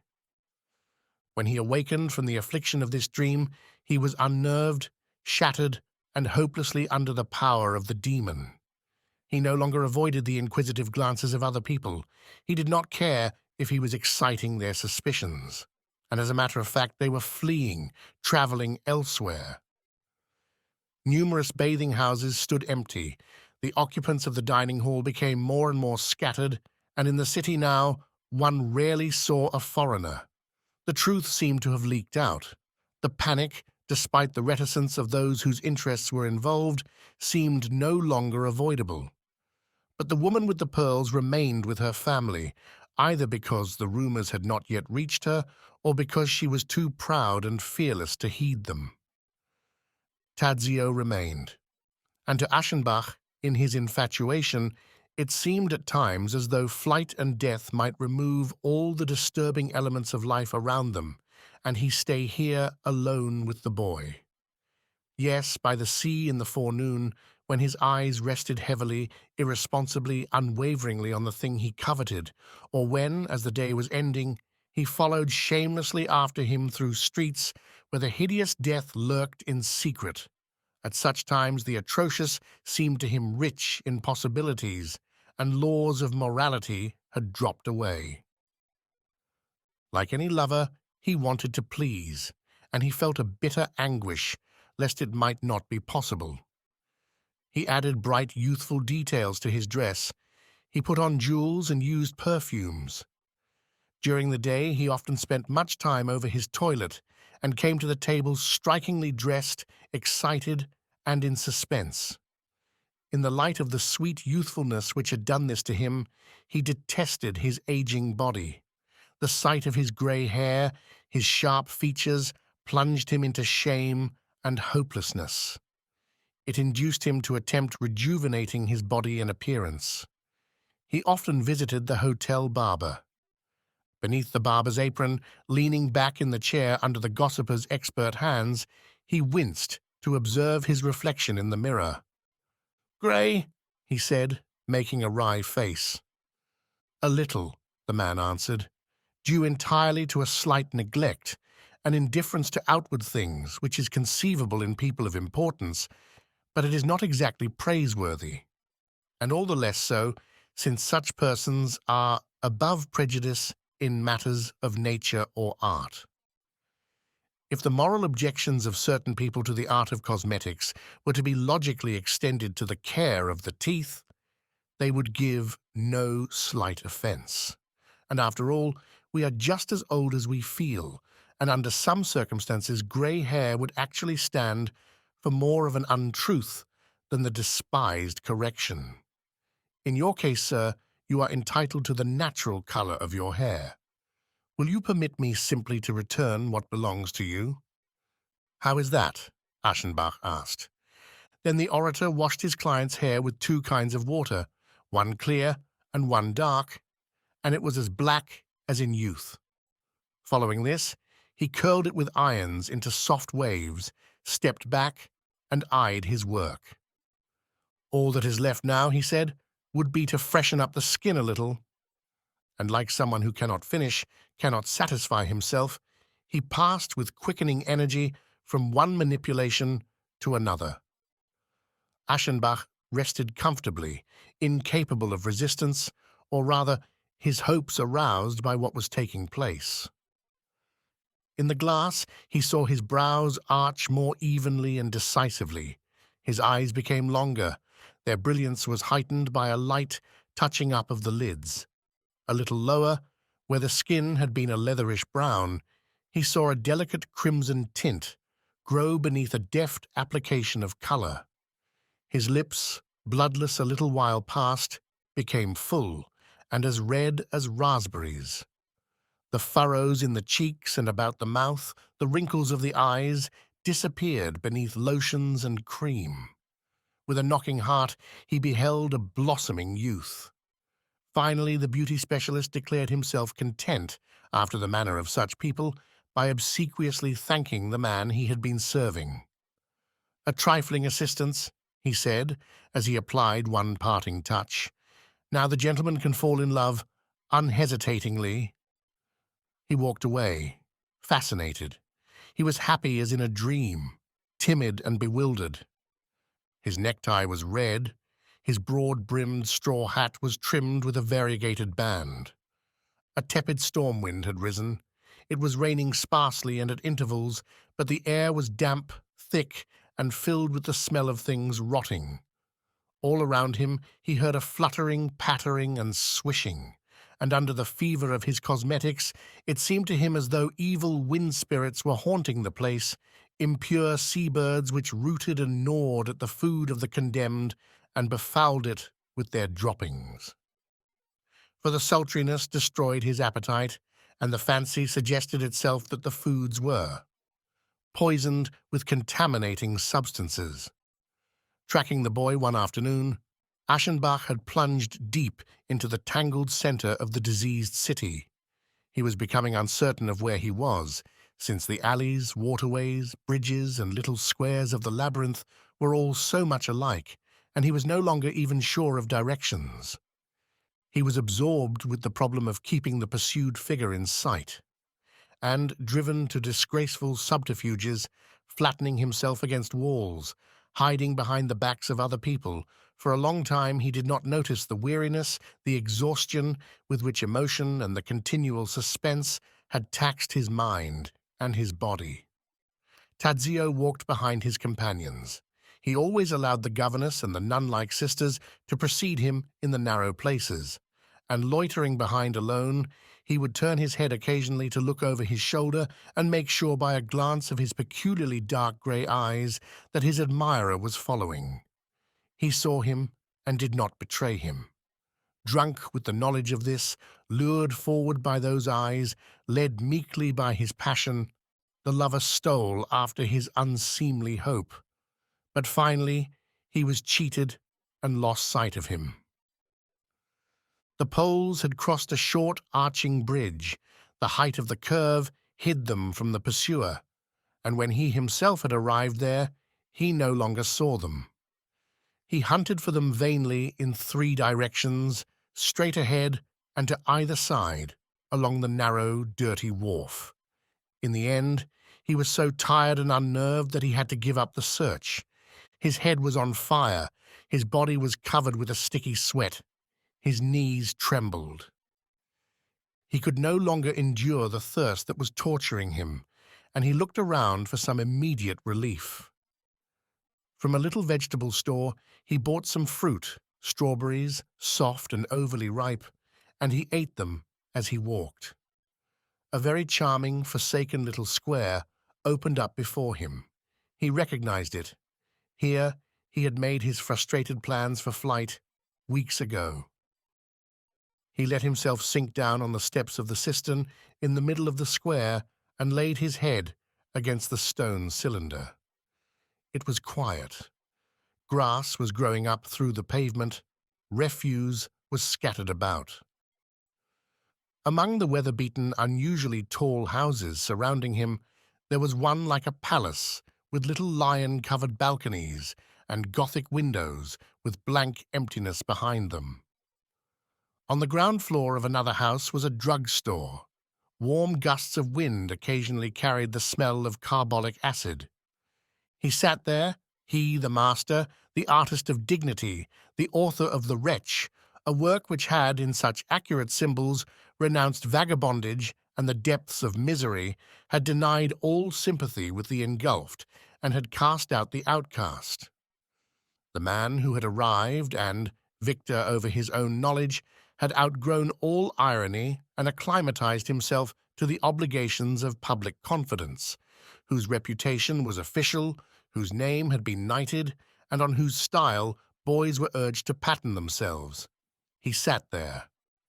His eyelids were shut. Only now and then a mocking, uneasy side glance slipped out from beneath them, and his loose lips, set off by the cosmetics, formed isolated words of the strange dream logic created by his half-slumbering brain. For beauty, Phaedrus, mark me, beauty alone is both divine and visible at once, and thus it is the road of the sensuous. It is, little Phaedrus, the road of the artist to the spiritual. But do you now believe, my dear, that they can ever attain wisdom and true human dignity for whom the road to the spiritual leads through the senses? Or do you believe, rather, I leave the choice to you, that this is a pleasant but perilous road, a really wrong and sinful road which necessarily leads astray? For you must know that we poets cannot take the road of beauty without having Eros join us and set himself up as our leader. Indeed, we may even be heroes after our fashion and hardened warriors, though we be like women, for passion is our exaltation, and our desire must remain love. That is our pleasure and our disgrace. You now see, do you not, that we poets cannot be wise and dignified, that we necessarily go astray, necessarily remain lascivious and adventurers in emotion? The mastery of our style is all lies and foolishness. Our renown and honor are a farce. The confidence of the masses in us is highly ridiculous, and the training of the public and of youth through art is a precarious undertaking which should be forbidden. For how indeed could he be a fit instructor who is born with a natural leaning towards the precipice? We might well disavow it and reach after dignity, but wherever we turn it, attracts us. Let us say, renounce the dissolvent of knowledge, since knowledge, Phaedrus, has no dignity or strength. It is aware, it understands and pardons, but without reserve and form. It feels sympathy with the precipice. It is the precipice. This, then, we abandon with firmness, and from now on our efforts matter only by their yield of beauty, or in other words, simplicity, greatness, and new rigor, form, and a second type of openness. But form and openness, Phaedrus, lead to intoxication and to desire, lead the noble perhaps into sinister revels of emotion, which his own beautiful rigor rejects as infamous, lead to the precipice. Yes, they too lead to the precipice. They lead us poets there, I say, since we cannot force ourselves, since we can merely let ourselves out. And now I am going, Phaedrus. You stay here, and when you no longer see me, then you go too. A few days later, as Gustav von Aschenbach was not feeling well, he left the beach hotel at a later hour in the morning than usual. He had to fight against certain attacks of vertigo, which were only partially physical and were accompanied by a pronounced malaise, a feeling of bafflement and hopelessness, while he was not certain whether this had to do with conditions outside him or with his own nature. In the lobby, he noticed a large pile of luggage ready for shipment. He asked the doorkeeper who it was that was leaving, and heard in answer the Polish title which he had learned secretly. He accepted this without any alteration of his sunken features, with that curt elevation of the head, by which one acknowledges something he does not need to know. Then he asked, "When?" The answer was, "After lunch." He nodded and went to the beach. It was not very inviting. Rippling patches of rain retreated across the wide, flat water, separating the beach from the first long sandbank. an air of autumn, of things past. Their prime seemed to lie over the pleasure spot which had once been so alive with colour and was now almost abandoned. The sand was no longer kept clean. A camera, seemingly without an owner, stood on its tripod by the edge of the sea, and a black cloth thrown over it was flapping noisily in the wind. Tadzio, with the 3 or 4 companions still left, was moving about to the right in front of his family's cabin. And midway between the sea and the row of bathing houses, lying back in his chair with a robe over his knees, Aschenbach looked at him once more. The game, which was not being supervised since the women were probably occupied with preparations for the journey, seemed to have no rules, and it was degenerating. The stocky boy with the sleek black hair, who was called Jashu, had been angered and blinded by sand flung in his face. He forced Tadzio into a wrestling match which quickly ended in the fall of the beauty, who was weaker. But as though in the hour of parting the servile feelings of the inferior had turned to merciless brutality and were trying to get vengeance for a long period of slavery, the victor did not let go of the boy underneath, but knelt on his back and pressed his face so persistently into the sand that Tadzio, already breathless from the struggle, was in danger of strangling. His attempts to shake off the weight were fitful. For moments they stopped entirely and were resumed again as mere twitchings. Enraged, Aschenbach was about to spring to the rescue when the torturer finally released his victim. Tadzio, very pale, raised himself halfway and sat motionless for several minutes, resting on one arm with rumpled hair and glowering eyes. Then he stood up completely and moved slowly away. They called him cheerfully at first, then anxiously and imploringly.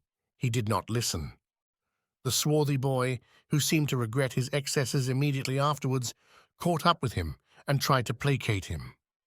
A movement of the shoulder put him at his distance. Tadzio went down obliquely to the water. He was barefoot and wore his striped linen suit with the red bow. He lingered on the edge of the water with his head down, drawing figures in the wet sand with one toe. Then he went into the shallows, which did not cover his knees, in the deepest place, crossed them leisurely, and arrived at the sandbank. He stood there a moment, his face turned to the open sea. Soon after, he began stepping slowly to the left along the narrow stretch of exposed ground.